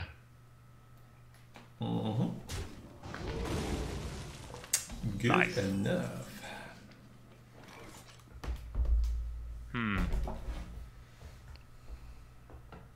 So now I'm thinking if we need to trade everything, I'm not sure, to be honest. But yeah, I think it's just better. Yeah, trade everything and then play a Cobalt and the dude. It's a tough situation to navigate. Yeah. It's very tough. My gut reaction here is just Scalebane Glass Knight and hit him in the face. Let's see. Because he is going to draw 2 cards a turn. Yes. Having an unanswered Scalebane is nice. I'm just thinking he will have an answer. We're definitely playing the Glass Knight and the Scalebane. That's happening. But I think you have to hit him in the face for 6 here. I think otherwise you don't get there. Okay. I think even if you keep the Scalebane alive here by trading, the chance is too big that our opponent will have an answer for it anyway, and going all in the Scalebane will result in a loss. Okay. So basically, in this particular matchup, basically the Warlock, his life point is basically his very valuable resource. So we need to go face, right? Oh man. Top deck's a fucking MC tech. Gotta be fucking kidding me. I love this game. Alright. Good job, buddy. Good job. Gotta teach me someday how you do those moves. Alright, if we hit Vine Cleaver, we can still win, which is hilarious. It's not a Vine Cleaver, though. Okay, so... You have to trade versus Nether. Yeah, you have to go face versus everything else. Yeah, so they are definitely killing the MC deck. That's for sure, because otherwise. Well, yeah, let's start by making a dude and playing the stack. Okay. Okay. Because there's no holding back right now. Our opponents play a disgusting MCT. +1/+1, I guess. Yeah, +1/+1, and then play the Acolyte. And then, yeah, gotta kill the 6/3, otherwise we did. Yeah. We're likely dead anyway. Mm-hmm. MC Tech's way too common nowadays. Yeah, but I feel if you trade there, you don't get there. So I think it was an acceptable risk. It's a tough situation. I'm not going to say it's correct, right? I'm just saying from where I stood, I think it was the right play. And based off our draw, I think, yeah, because we would have no pressure. All he needed was 1 removal on the Scalebane, and then it's over.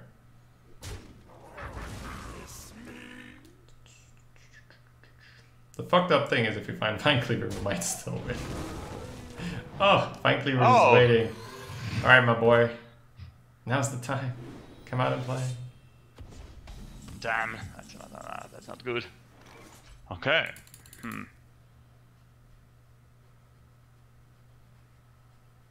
So, what do we do first? I want to play Humility on 5/1 and kill it with the Acolyte. No. Too greedy, my man. Too greedy. Just put the Acolyte in the 5/1, see what we get. Yep. Nice. Okay, so...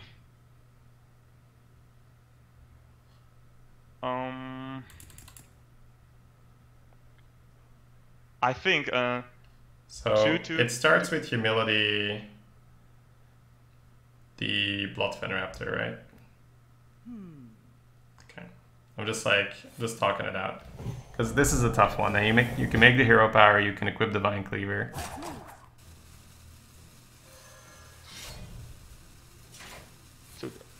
Yeah, traded there. Not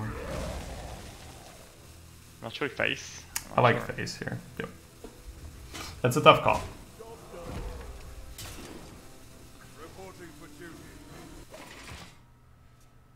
Because he can still trade 1, push 5. Damn it.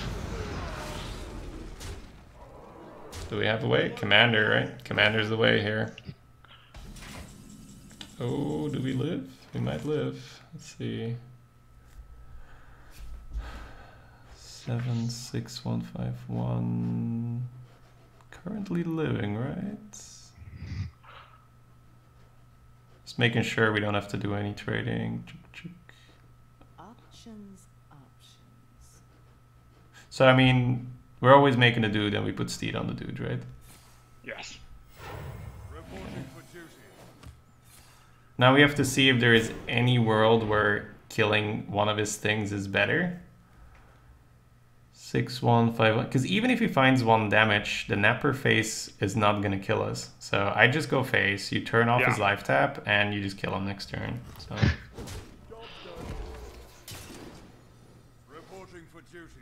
Alright, come on, man. Let's see him pray. Let's pull it through.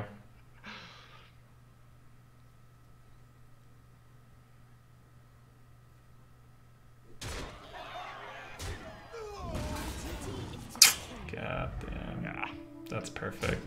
Yeah. I think we still made the right call. Got it. Yeah, I'm definitely. Oh. So, a couple things in that game, right? Because you could look at that and you say, oh, if only we had traded, but it's not correct. You just put yourself in a worse spot than the turn after, right? Also, you give him a life tap, so he gets to draw 2 cards, look for the lethal. It's definitely going face there. So versus Priest, I want to keep Sword of Justice. I don't really care about the equality Acolyte. I'm not sure. Probably not. The sword's not bad, I'm just considering whether it's... Because we could keep that and find them all, and then it's like... there's a couple 1s, there's 1, 2... I think I'd throw it all versus Priest, too. Okay. Yep.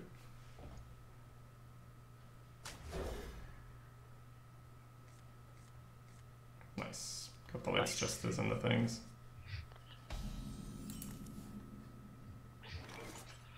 So Light Justice and pass the turn. Yeah, you don't know that though, Cosmin. Like, for all you know, he has an AoE, or he has a Dread, and then you don't have lethal, right? And then you lose.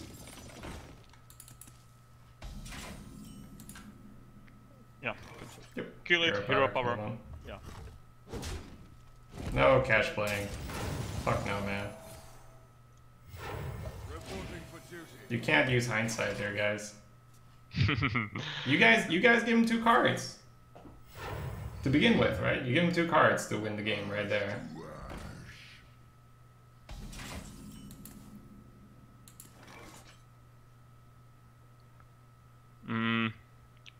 I mean, the Enchanter is better here because it kind of challenges the board. Yeah, Panther will still die into the 2/2. Would you do anything else? Anything else? Well, equality, I don't think. No. I'll just, like, you can use your face into his 2/3 and put it to 2, and then play the Enchanter. And then if he trades your 1/1, you can kill it with your face. Ah, yeah. So that's a bit, slightly higher level, but yes, those pre-hits. Because you might say, well, he can just heal, but then, that's his entire turn 3 gone, which is good for us. So, yep, we just go Enchanter.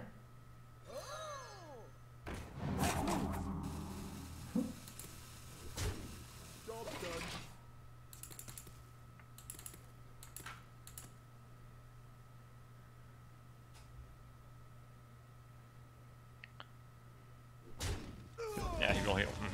Okay. Opponents will do this all the time. I'm not saying he had a better turn, but people do this all the time when you pre-hit to go like, lol, I guess he forgot I could heal, haha! And then you're like, well, yeah, that's your entire turn 3, buddy. That's totally fine with me. So Yeah. Just trade and a Panther. Trade and Panther. All good. Should I? All good. This game's looking much better. Got the Bone Drake and the Cleaver already. It's nice. Okay, he's playing very slowly. He wants that value.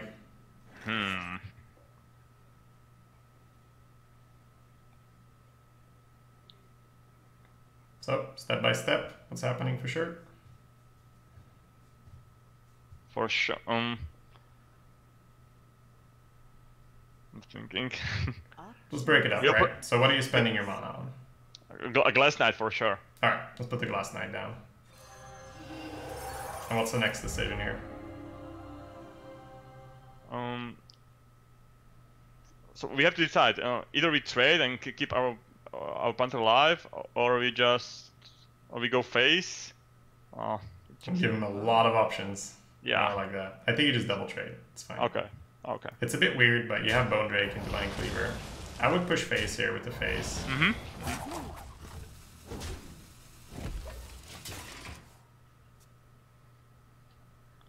Yeah. What's better, Silver Sword or Cleaver? I like Cleaver a lot more. It's just never bad. And that's a huge. That's nice. That's great. Oh.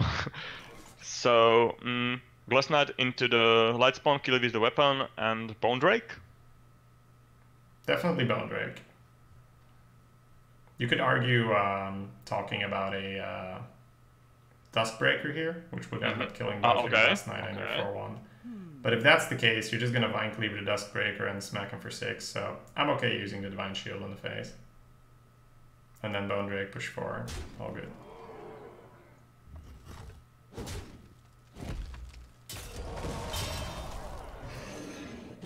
Job's done.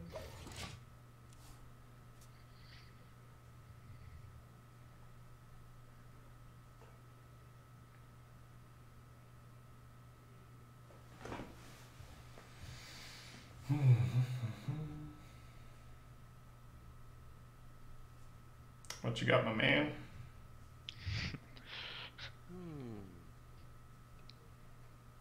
Because I mean, he must have known this was likely to happen, right?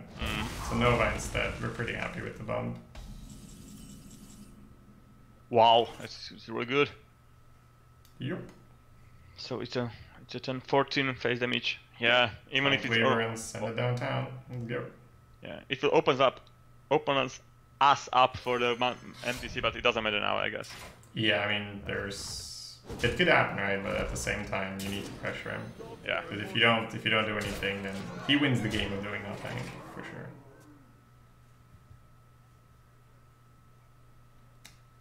No, Bakura again are not in arena, and I'm happy for that because it's just not gonna happen, right?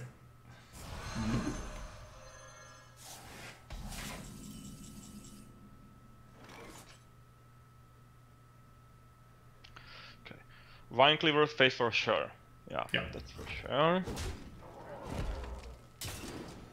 Reporting for duty. And I'm thinking, you can either be greedy, go another dude, or we can play the Crusader and Stagon and Stagon to thread on the lethal. I like playing both, so let's play the stack, see what we hit.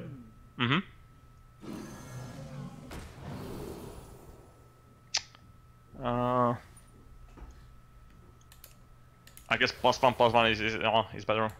I agree. Yep. And then we'll put the Crusader down. Yeah.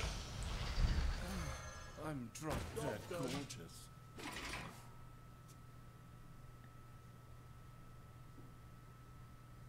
I mean, even yeah, if he plays Holy Nova and heals, then he will have two life, I guess. So he's dead. Nice. Yeah. Yeah. The annoying thing there was statue. Amber into statue.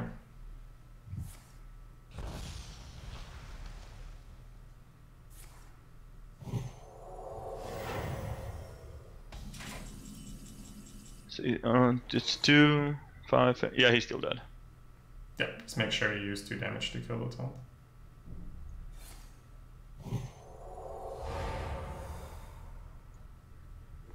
Good. Good.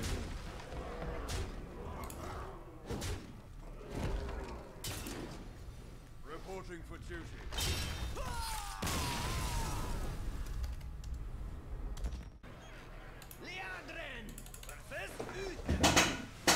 I will fight with honor.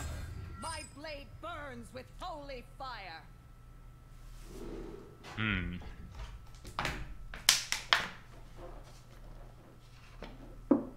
What are you thinking?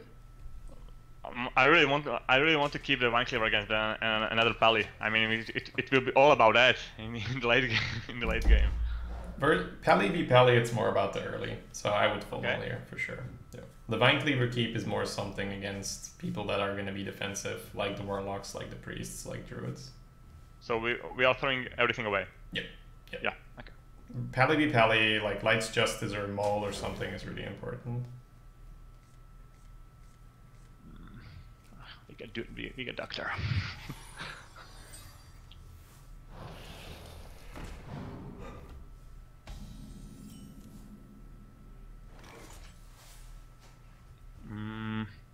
Okay, so just Doctor and pass the turn. Yep. Happy noble god. Kinda sucks, but Firefly is amazing. Happy noble god. Thank you.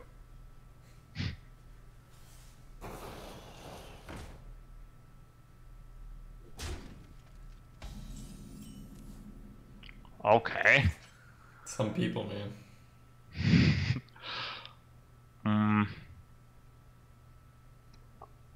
I'm thinking, well, clearly the Jin or the Sword of Justice, but I mean Sword of Justice. So that means that Jin would be 3/5 in next turn. But it's not giving us any board presence. But you could I use just the feel that- sword to hit one of them and then next turn hit him again, right? Okay. So I would trade one and then sword hit one of them. Okay. Which is a little bit, it's a little painful to let the value Yeah, go like that, yeah. but in Paladin v Paladin, you don't care about value. It's tempo, Okay. tempo.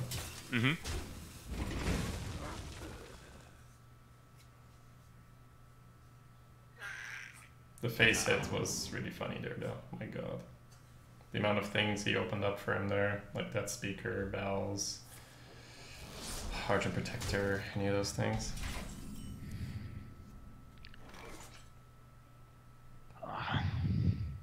Okay, if we got kings, then we will be in a lot of trouble next turn. I think the Wind Fury Pig does indicate that, but I don't think we have a way around it, so let's just Jin, kill the 1/1 and hope. Job's done.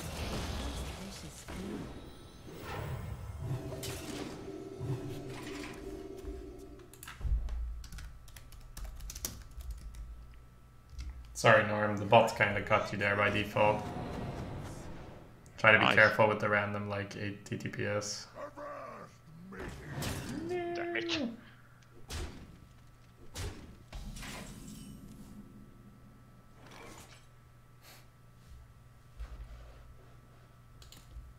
Okay. Now, I'm just considering if it's better to buff our guy or just kill 2/1. I think it's much better to kill 2/1. So I will just trade, kill 2/1, and play the Fungal and the Lost in the Jungle. I agree. Mind your positioning though. So 3/5 goes in, face goes in. We have the Sunborn, so I'd put the Fungal on the left and then Lost. Yep. Because I think you almost always want to buff the Jin. Reporting for duty.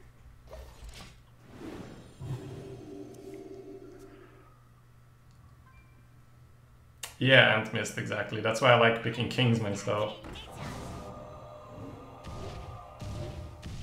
Oh, not bad. That's really good for us. By the holy By the holy light! My sincerest thanks.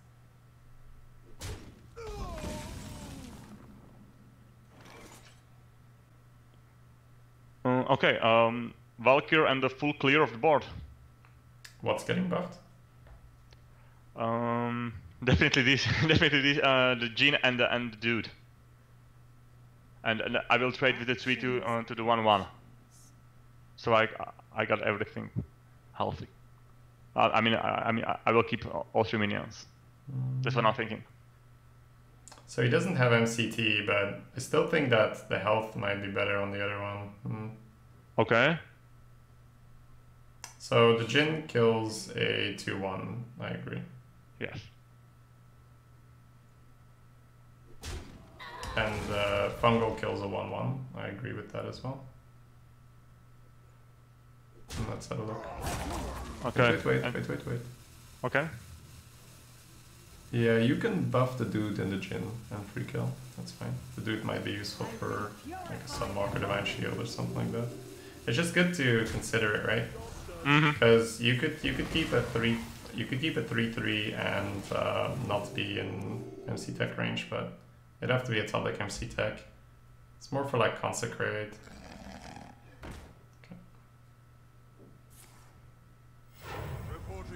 But I'm just saying that that decision was a little bit more difficult than just instantly doing something. Rebuke? What the hell? Nice play by him. Yeah, really. Okay. He countered our next play. Yeah, I mean the thing is though, he's not doing anything either, so he still loses, but it's fancy. So, yeah, we'll give that to him. It's fancy. Okay, so trade dude versus dude and 3-1 to 3-2 and then make dude and just face. Yep, I agree. Can't play anything. Oh no, what will we do? We're only up 9 power and a Vine Cleaver in our hand. Oh, that Rebuke got us, boys. Can't do anything. We're gonna lose now. So 1 cleaver from him? No. Oh! I was like, don't play cards, I need them. Okay, so bump with the dude, finish with the 1 cleaver and then go face. Yep. Let's go.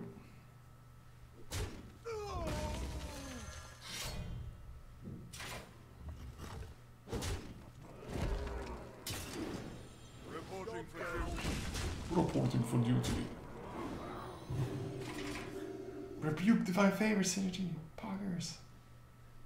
He planned that out, man. Next level plays. The victory. Leandrin versus Thrall. My blade burns with holy fire. Okay. I'm throwing Blazing of Mind and Thunderbolts away, that's for sure. And versus Shaman, I'm not sure about the Vine Cleaver. Yeah, I think I'd throw it because Shaman it's not 100% slow, so yeah. I've seen some Shamans go pretty fast. Okay.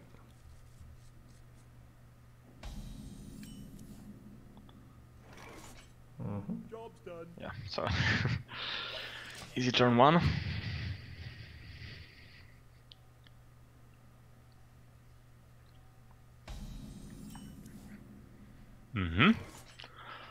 Yeah, so Fairy Dragon. Yep. Let's see if he has a Stormforged. Job's done. Kept 1 card, could be it. Not a Stormforged. Hide the Paladin. Card's so good. Okay.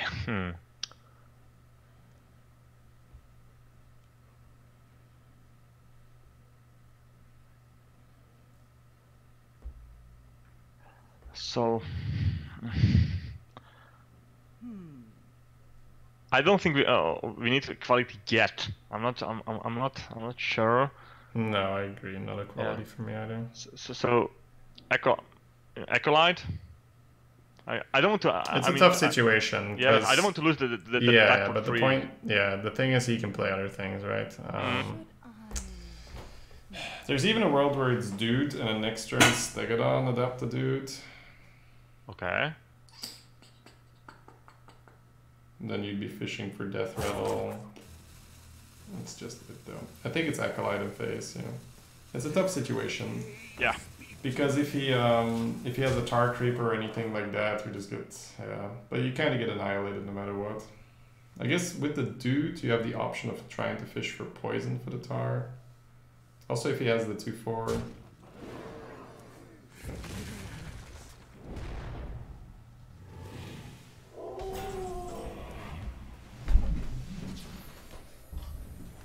Okay. Yeah. So this is killing one of the towns for sure. Yeah, I think. I agree. Yeah. And then think out loud, right? Take me through your thought process. Yeah. I'm just thinking that he got only 2 mana next turn, so he'll probably totem up. I'm not sure. So Champion's Mode could be okay with pre-bumping the 2/3, so he can yeah. So he will probably just be with 4/2, and I can kill it next turn Should if he trades for the dudes. That's my. I think I would play the Henge Clan here and Okay. invite him to trade with the 4/3. See what he Alright. does. Okay. Because I think otherwise it could be a little dangerous. I don't hate the Champion Small play, but you do have the Light Fused in your hand, so you can set up a turn where you have a pretty nasty turn. Damn it. That's fine though. I mean, it sucks, but there's not much to be done about it.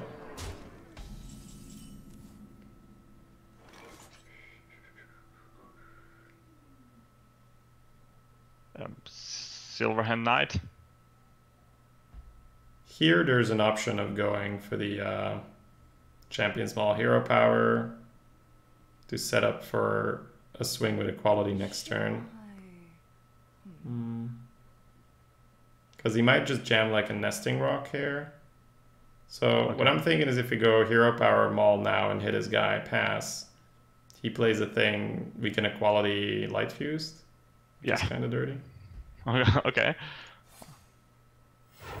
Reporting for duty. But it's difficult, right?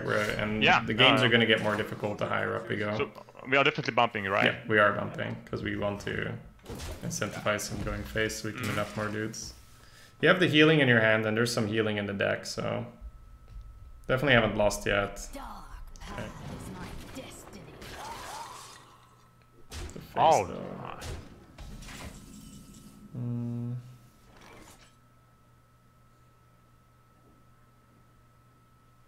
So Hero Power and Stegodon and see what we. I mean, it's kind of risky, but well, we got option then. I'm thinking We if got it's ever equality, so I'm just looking at it. option. Okay. Okay. You get to... Like finding health is kind of nice. If you do stag, you get to go... Pop, pop, pop. Yeah, I use equality here and then play stag. Yep. Okay.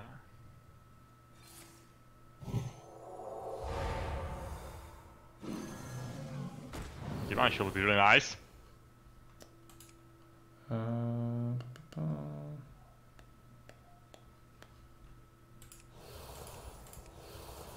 Yep, eventually. And then, oops, sorry. Use the dudes into the 2/1, the 4/1, and the 2/1, and then face a 1/1. And we're back on the board. It feels good, man.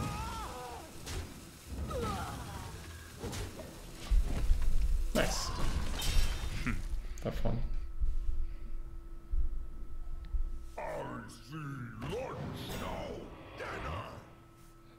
Damn it.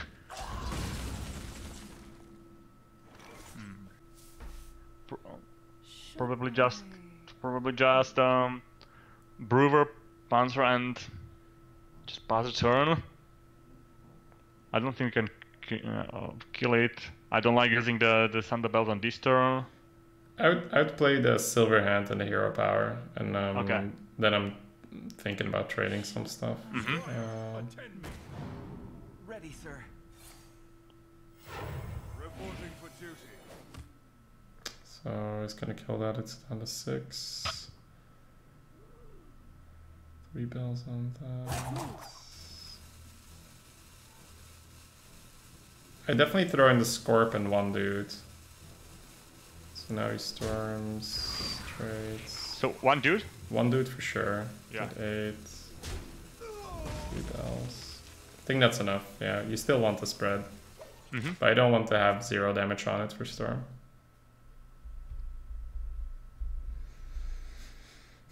Let the pain speak to me. Okay.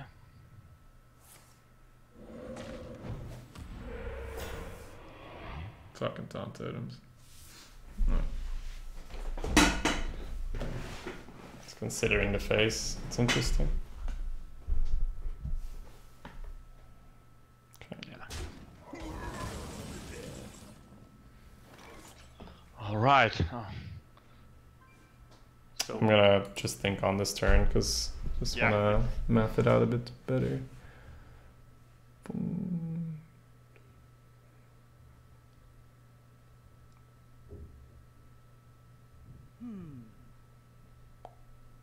So always one bell on the stag and stag into the 4/4, right? Yep. 3 bells left. 1, 2, 3. Then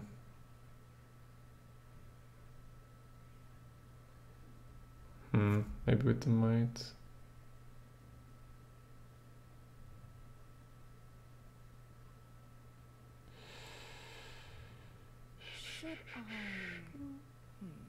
Yeah, might a dude.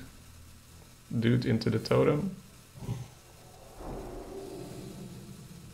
And then bell the 2/2 to kill the 1/3.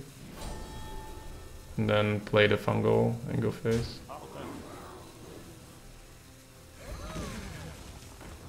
That's kind of weird. It's a weird, it's a difficult, yeah, it's a tough turn, right? I think it's a tough turn. Very, yeah. So I can't tell you this is 100% correct. Absolutely not. But it's what felt the best in the moment. I think I miscounted the amount of stuff I needed to get through the totem as well. Because you could also just might a dude to kill the 4/4 and then just trade in a different way. And I think your board becomes better that way. No, Volcano. Volcano, yeah.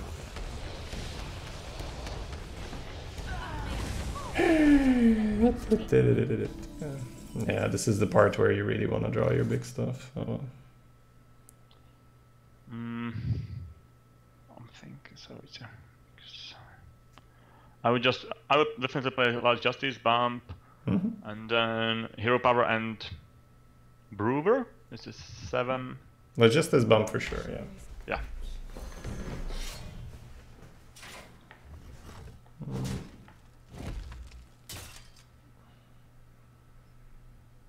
I think I just Panther Hero Power to try and avoid interaction for a turn. Mm-hmm. Reporting for duty.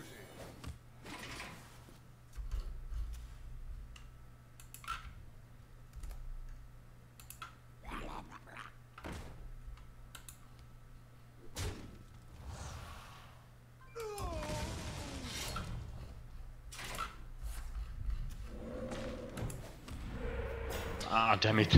They always do this, man. Like in the late game, they always start rolling taunt totems. Come on, deck. Really? There's so much fat left. It's finding the only early game left. Yeah, so we are definitely killing the totem and killing the 1/1. I think. Yeah. And then you just play out, kill your face. So. And it's just got a top deck, right? This is out of our control. We need to just get lucky. So, do we just hero power? Definitely hero power. And you play the Lost, you play the Brewer, and you just try to get there. Okay. It's just, yeah, it's just unfortunate that there's so much stuff left and we're not getting it. Like this is Light's Justice draw into Lost in the Jungle draw in the very late game.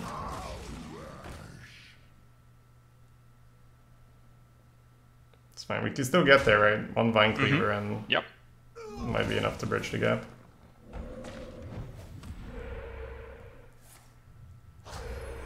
Oh, damn it. Wow. Popping off.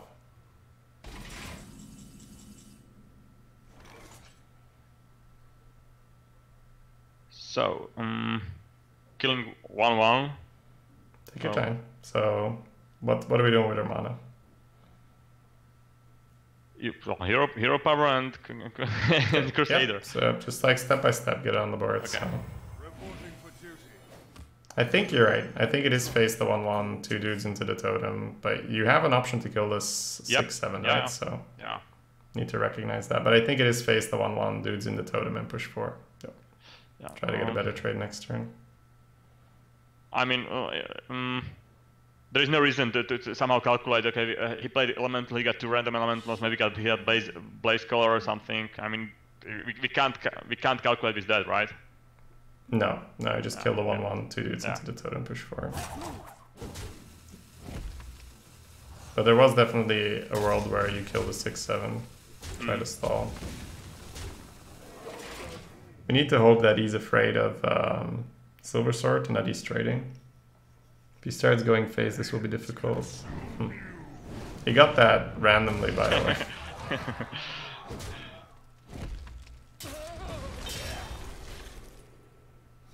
Well, this is the second game we lose where we throw Vine Cleavers, so I guess we're no longer throwing... Like, but it's so dumb, right? Look at this. This is 3 1-mana cards in a row. I always think, like, okay, like, we're gonna get normal draws, but I've had this so often, so... Well, me too. Well, yeah, I think we're just gonna have... I think we're forced to keep Vine Cleaver, because this just happens too often. It's crazy. Alright. Yep, that's a game. That's fine. But yeah, that's 2 games we lose, because we just don't draw a single big card. Like, not a single one. That's crazy. No, actually, no, I didn't. That'll be good, man. That'll be good. Like, you can use > guide in the chat and it'll take you there. Okay. You can do that after the session, of course. Okay. Read up on that, because, yeah, that's going to be a lot of good information for you. All right. I would throw everything away. Yep. That's not Vine Cleaver. Let's find a Vine Cleaver. In its Druid, you said that Druids can be a pain in the ass. Oh, yeah. Yeah, I really dislike Druid's my least favorite matchup right now. I don't think it's the hardest one, it's just my least favorite. It's just because, like, you're always scared of Plague, which is such an annoying card to play around. Alright, we got options, but I don't know. I really like coining out the Sword of Justice. Well, we'll pass here, right? We'll see what happens next turn. Alright.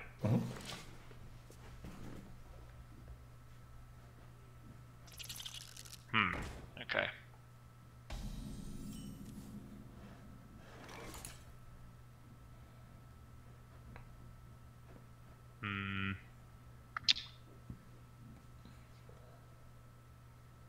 Huh.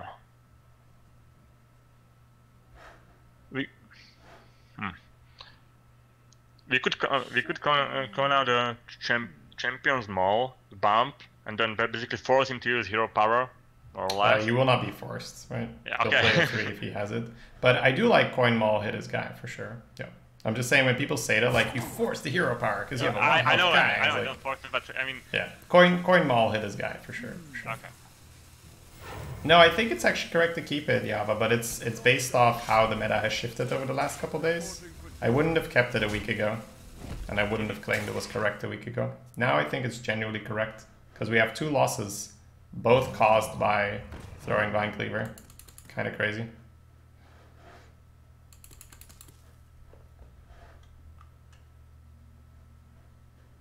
I'm usually fairly good at not letting, you know, emotions or just whatever it's called, a bias, or just being like, you know, I'm using hindsight. I'm usually pretty good to not let that affect my decisions. So I really believe that it was correct to keep Vine Cleaver in both instances. Okay. I don't want to take that damage, but I don't think there's a point. So killing this and for the Sword of Justice? We're definitely taking a 6, and we're definitely going on face. Yeah, let's do that.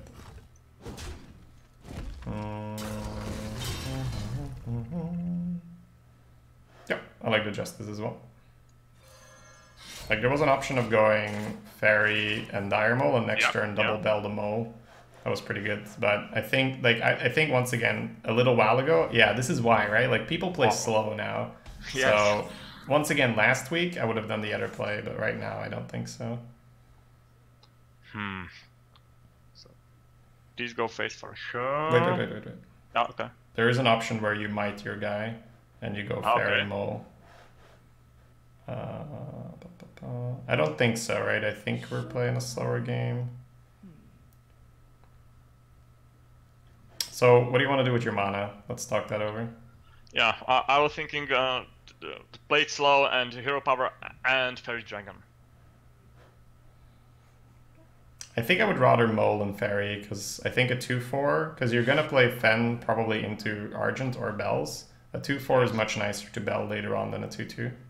So I like Mole and Fairy and push 1. Okay. You never might the guy? Well, you have a closed might, my friend. If you might the guy, you lock up 2 of his mana. He can't just jam a Druid of the Claw or whatever.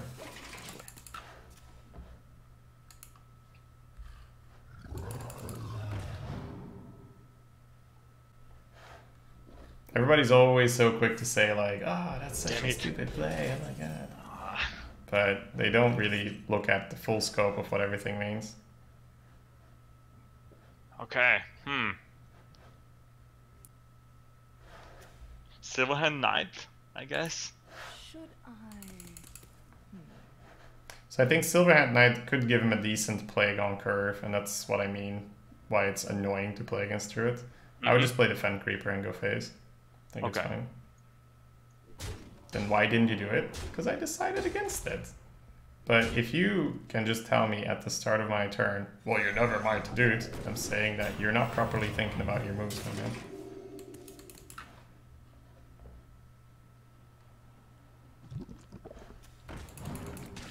Goodbye, sword. At least the Vine Cleavers didn't get hit. Yep. That's good. Yeah.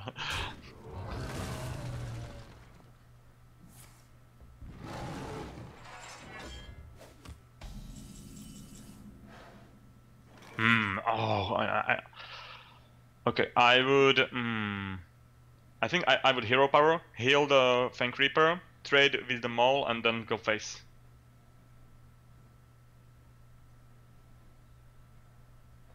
You're about to see why Druid's my least favorite opponent right now. Okay. I think you sack the 1/1 into the Ooze, then Shroom Brewer the Taunt, then Might the Taunt, trade with the Mole, push face with your Fairy and your Fen. So I take that step by step. Sack the dude into the thing, then use the Mole, then Brewer the Fen, then Might the Fen, and then Smart. And you have to do this, because the chance that they have Plague is really high right now. It's just dumb.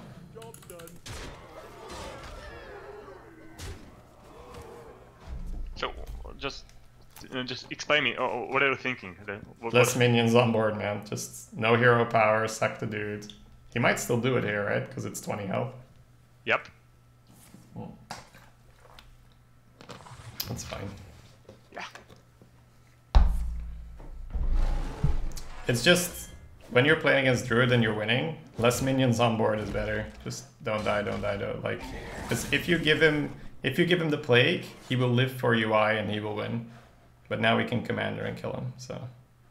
And it's entirely likely that he has Plague in his hand, and you're just like, well, I'm not gonna do it there, you know?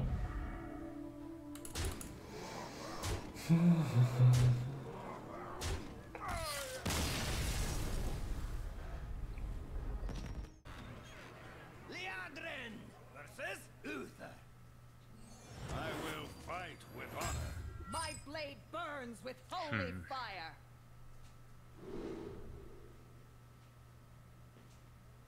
Okay, I'm thinking to keep just a Grizzly. I'd full mode even. I don't think any of these are exciting enough for the early game. Oh, okay. Like, 3-mana 3/3s don't really do much. You want Light's Justice, you want Dire Mole, right? Okay, so I definitely mulligan aggressively in Pally v Pally. There we go. Ah, that's just Oh, fine. baby. Look at his hand. Look at the reward. Oh, he's got a voodoo doctor? Oh my god, this is so good. Someone... Oh, shard? No! No! Why must you be a shard? I thought he pointed at his face. Yeah, so I would just play like Justice and pass a turn. I agree. How do you play around UI? You kill him before turn 10, or into turn 10, make it so that dealing 5 to something is awkward. Like have 6 HP guys, have 1 HP guys, those kind of things. Other than that, there's really not that much you can do around UI. Okay, so I want to come down the Thag and kill the 2-1. I agree. And if he doesn't have an answer, we're in business. Yeah. We could have a little cheesy win here. I really hate when this happens to me. I'm just like, really, bro? Really? Yeah. Basically, you are just staring at the board and you can't do anything. Yeah, it happened to me all the time. Yep. GG. Oh, wow. Okay. So I think it's better to actually kill the 3-2. Yeah. And then. And that's. Yeah, so you want to maul and kill the 3-2. I definitely agree with that. Equip the maul, kill the 3-2. Yeah. Okay. And then this is one of those decisions where you're not sure whether to trade or go face. Yeah, exactly. That's what I'm struggling with always. So what's the downside of trading here? Well, Blessing of Kings is really bad for us. Well, yeah, that's mean like it's the downside of not trading, I suppose. Then yeah, I do trade here because like you could say if your guy was on 4, then consecrate. It's a little sad to miss damage, but it's definitely a trade here. Okay. Because like kings, bells, right? There's definitely things you can do, but mostly kings. Kings is really bad for you. If he doesn't have True Silver here or a hammer, it's just legit over. That's crazy. Wow. Wow. This dude. So definitely trade 1 with the guy. Definitely trade 1.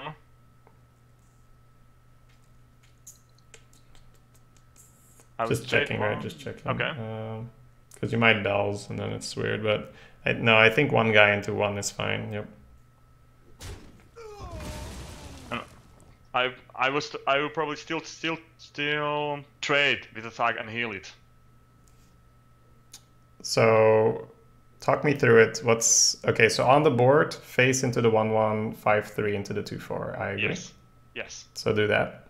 And then what's your mana? No, that's not your face. Face. Yeah. And then the thug into the thing. And what's your mana doing here? Yeah, that's true. Doctor and the sword. Sword first, right? Sword first, and then. Yeah. But trade, and then yeah, it's fine. You can heal first. It's fine. Then trade and push 1. So this is just one of those turns where you definitely have the right idea. It's just structure it a little bit, right? Yeah. Yeah, it's good. But no, I like the sword because it buffs the doctor, and you want the sword next turn to keep buffing your guy anyway.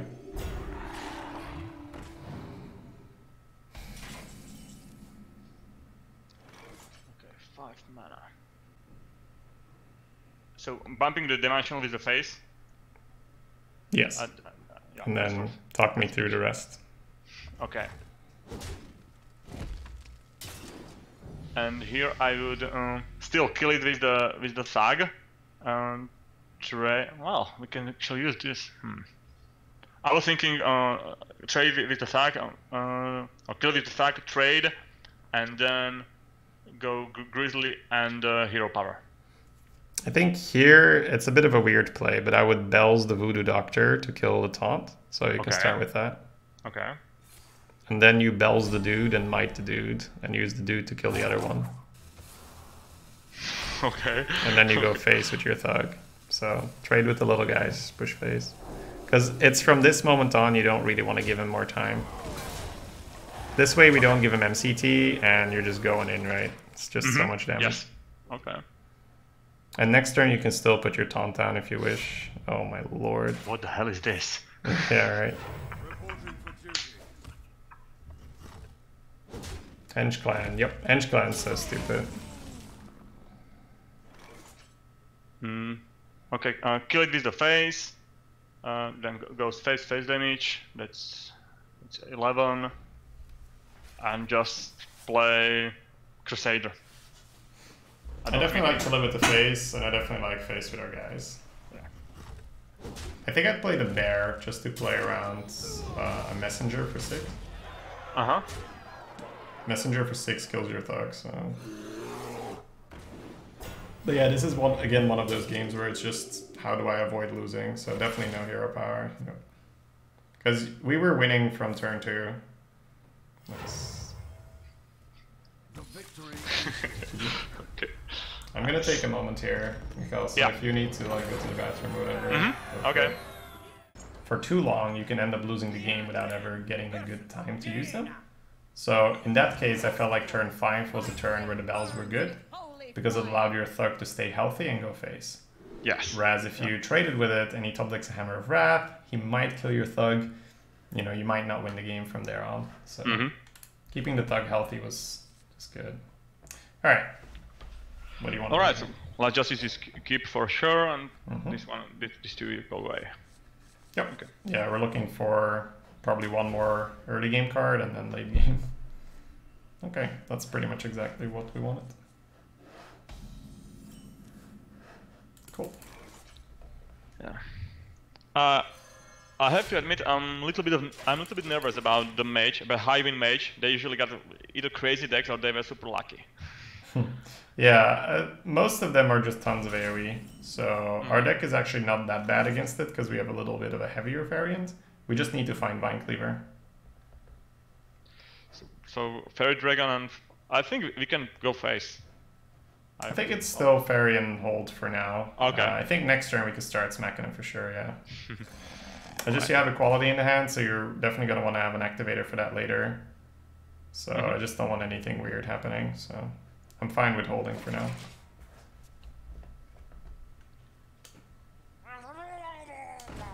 Go face, my man.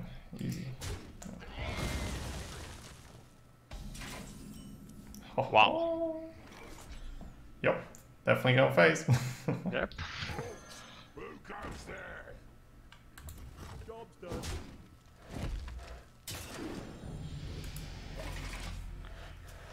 Going out poly.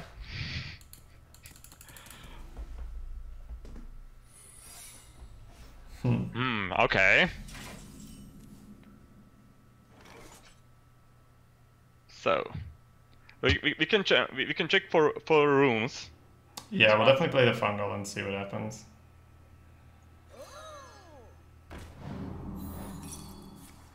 Great. Okay. Face with face, go face. All aboard the thug train. Choo choo. We need to find Vine Cleaver, the story of every matchup. Well, less so in like Hunters, Paladins, to an extent Rogues. Damn it. Okay.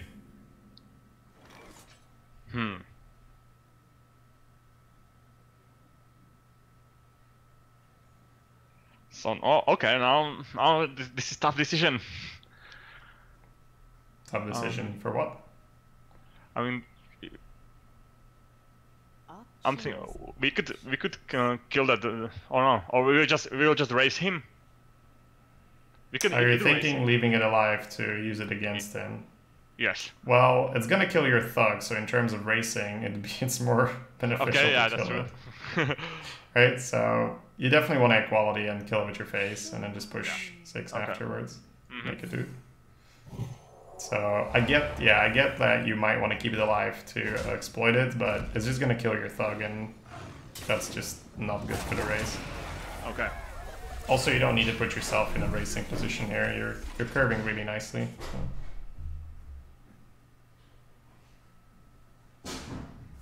So. Damn it. Hydra was gonna kill it anyway, so definitely nothing we could have changed there. And you see how had we gone face a turn earlier, we wouldn't have had to charge now, right? So it might be relevant that we have it.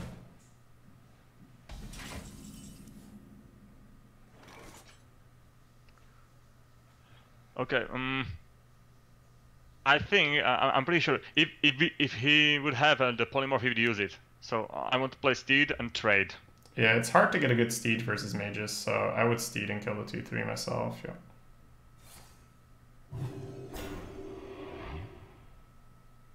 I think I'm.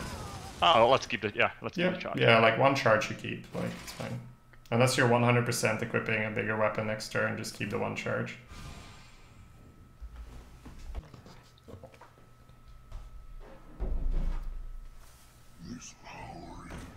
So he's got -4 on that spell. Another 3 mana flame strike. It's kind of stupid.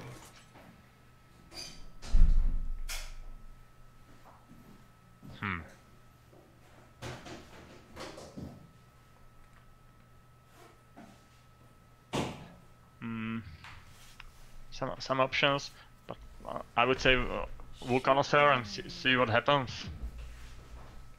Yeah, and I want to go fair. I'd Volcanosaur, see what happens. See what happens. Yeah. Okay. The other one was the dude Valkyr to set up for a big buff. Can't be targeted. Just counting. Okay. Yeah, can't be targeted. It's fine.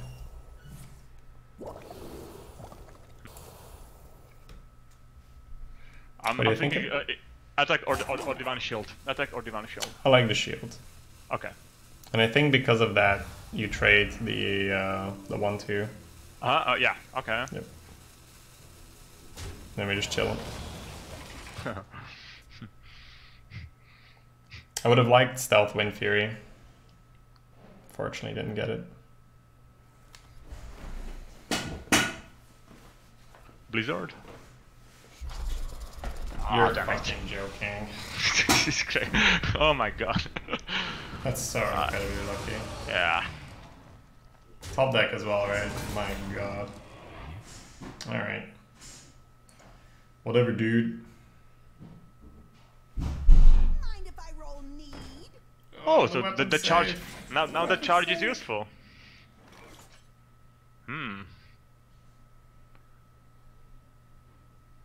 So, I think we are killing 2-1 always.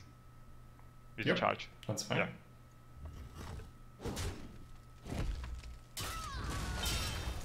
I also think we are trading always.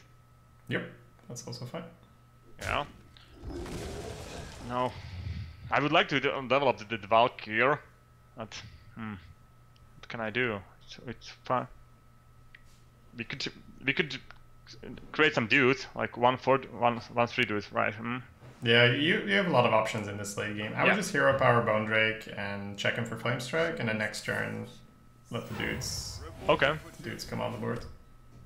I'm not sure about positioning. Does it matter? On the it right hand side yeah. for Meteor. Yeah. Now if he wants to Meteor and kill your taunt, he has to ping the 1/1 first. So that's generally the positioning versus mages. Okay, he actually doesn't get... Yeah, he gets 1 mana from this. Wait, he was like... Oh man, easy deck of memes. Okay. Dude, people do... Oh my god, he's like, give me them scrolls, baby. Nope. Damn it! Miss! Okay, that's good. That's good.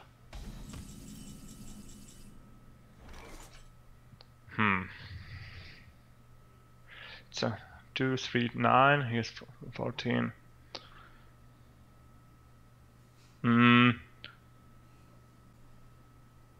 I would go. Valkyr, trade with the dude and trade with the taunt. So this will have 6 health, and then just hero power. Just to play it slow.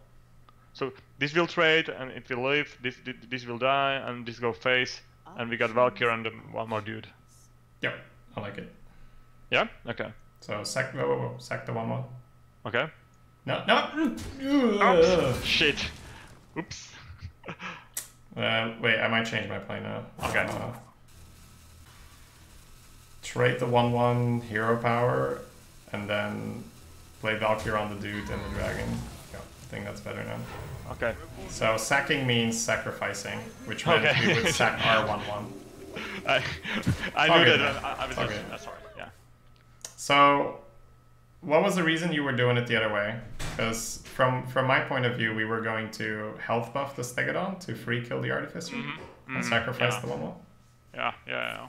Okay. Yeah, it's no worries. It's no worries.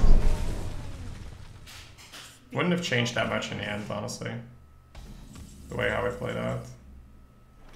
Okay. So now I'm thinking, what can go wrong if I don't trade and just go face? I would definitely heal the Drake, yeah, so he can't just trade a lot more goes wrong by trading than going face here. So heal it and go face every time for sure. Okay. Positioning might be a little off now, but that's fine. Okay. So then what else are you thinking here? He used one AoE, but I would just play the hero power just to play safe. I mean we are already threatening little. It doesn't matter if you play Lost in Jungle, I think. I think I'd even this is a tough one, right? But I think I'd even play the Silver Hand because next turn you can just go do jungle Stegodon. So I like the Silver Hand in the center just in case your opponent has okay. Meteor or whatever crap, right? Ready, sir. Okay. Flamestang would be really bad, but well, whatever. But it's acceptable because next turn you get a bunch of buff dudes, right? So this is a difficult decision because I think holding there is very reasonable. Damn it, Rogue. Some Rouge.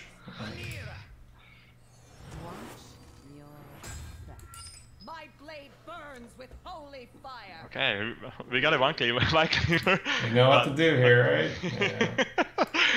Yeah. Okay, I'm throwing away these two. I want to keep the Fairy Dragon for sure.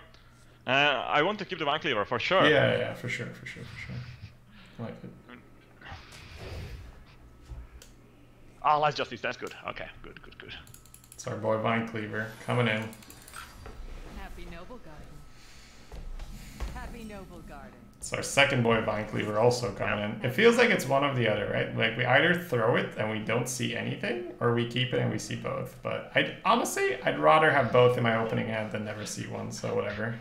I'll take it. Okay, Last Justice and see what happens. Yep.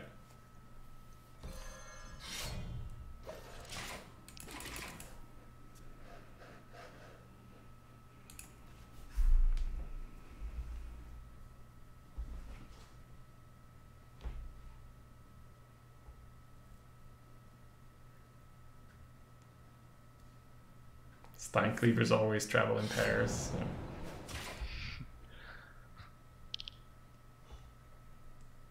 That's good. This is good so far.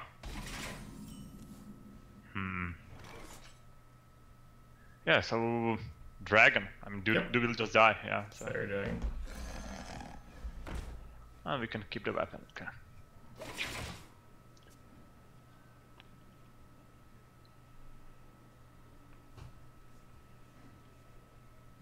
Out of my jungle!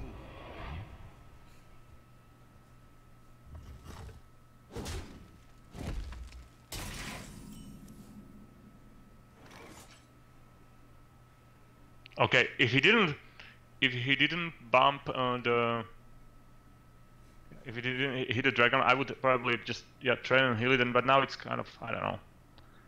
Or do you think it's still worth it to actually heal it and then kill the stone hill? Yeah, I would definitely heal it and kill the stone hill. Okay. Because the alternative is give him the board, which is not good. You need to hope that the brewer survives here and that you get Sound the Bells. That's fine. You kill, so the heal, not only does it put a 4/4 on the board, you also tie up his weapon charge, right? So this means he can't equip a Perditions or a Shadow Blade or whatever this turn. Not that he wants to that much. The big risk here is 2-drop Eviscerate. That's what we're afraid of. The rest is fine. If we had a great alternative, like a Yeti, I would have coined a Yeti for sure and let him have the dragon. And then I can heal the Yeti the turn after. But we did not have an alternative, which means we just go with the heal. Yeah. Yeah, it was a nice play by the Rogue to pre-hit, but that's what you expect at 10 wins. So.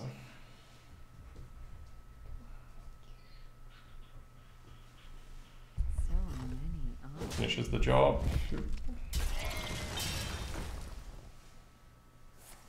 Oh, not bad. Okay.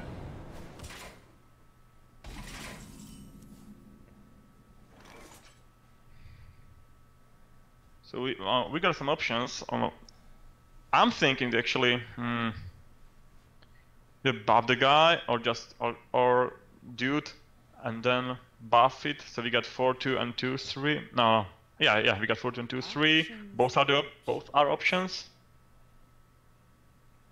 I would say that you always double bell your guy, because Okay. I don't want to waste that. I think the only option here is do you trade or do you face? And we trade, right? Versus rogue, yes. And I would use my face in his face because you have double Vine Cleaver coming up. So trade first, give him the armor, and then chip away an armor. Removing the armor is better than the health, because if he has healing, then he can't heal as much.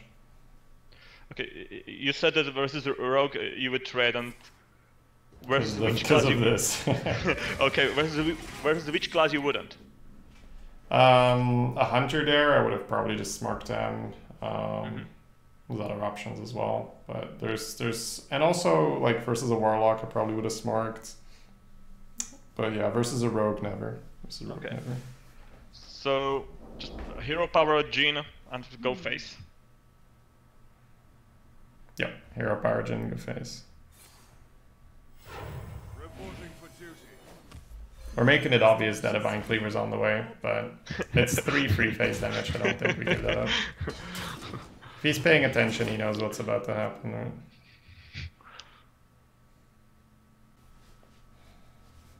Yeah, you have to double bells there and get the sap out of him. The sap is always going to destroy you, so the earlier it destroys you, the better. You can start recovering. Oh shit. I mean, if that's it, it's okay. It's like other things you can might do, right?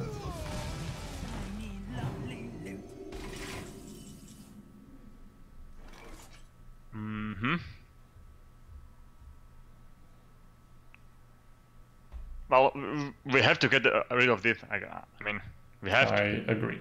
Hench Clan will die, so yeah.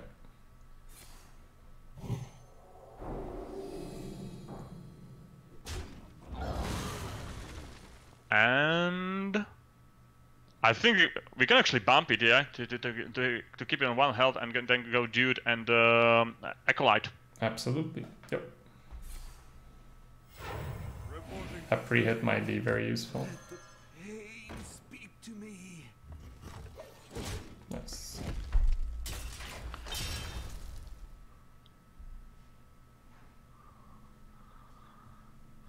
Still pretty close game, I think. Oh yeah, I mean, the fact that we're not miles behind when Vine Cleaver's about to come down is good for us. Yeah. It's a nice play around it by him.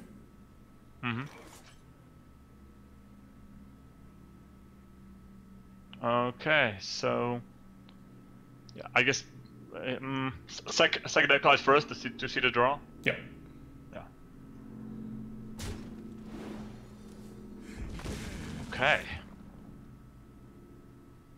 And yeah, Vine Cleaver and just hit it. Yeah, I mean, what else? Yeah, it's gonna be tough, but Yep. we need to try and bridge this. Like if he has like a fan here or so, it'll be real rough. Reporting for duty. We need to get steeds. We need to get Taunt. Fen Creeper maybe.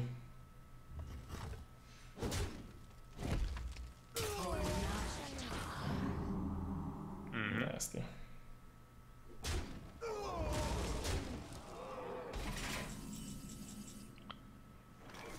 Okay.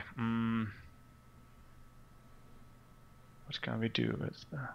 So, for sure, kill this. Yep. Yeah.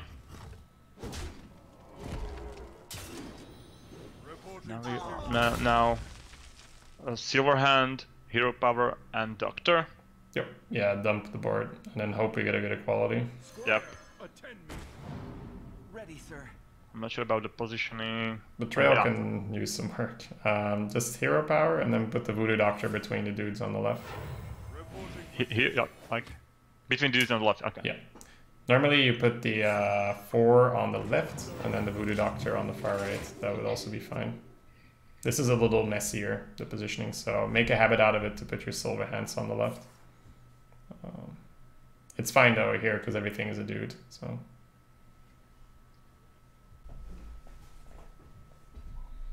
Tough game, tough game. This turn will tell whether we have a chance or not. Yep, so. yeah, good. Consecration will be really, really bad. Yep. Tarim, not so much.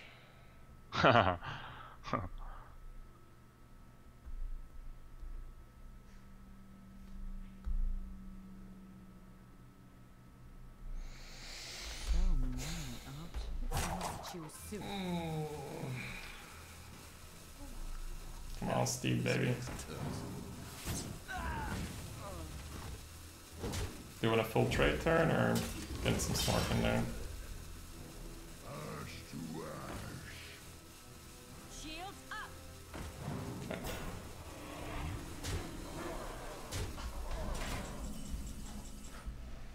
Okay. So we're definitely playing equality. Wait. Yeah, okay. Oh. What you're doing first, pre-equality? Okay, I'll play the turn for you and I'll explain after. Okay. 4/4 into the 2/3. Oh yeah, okay. Then equality. Then kill off the 4/1, the 3/1, and the 3/1. Face into the 2/1. Then play the Mo on the far right. Bone Drake far right again. So that's just something you learn by playing more equality. Just yeah. Basically, we kept the silver hand. You keep a 4/1 with this line. Yeah. With the other line, your 4/1 dies. So. Okay. I was gonna say you didn't pick Uther from the hallucination, but it's still bad. Steed, por favor. No. Yeah. It's not a Steed. Well, can we somehow suck the knight? No. That's it. Okay. It's over, my man. Yep. Yeah. Bit unfortunate that our opponent played so well around the Vine Cleaver, but like we said, we did telegraph he was gonna get it. I think the run could have gone 12 had we kept the Vine Cleavers in our previous mulligans. So that's the... let's have a look-see. Yep, can't 12 them all, but that's good. Yeah. Okay, are we go? Yeah, we're good, man. Yeah.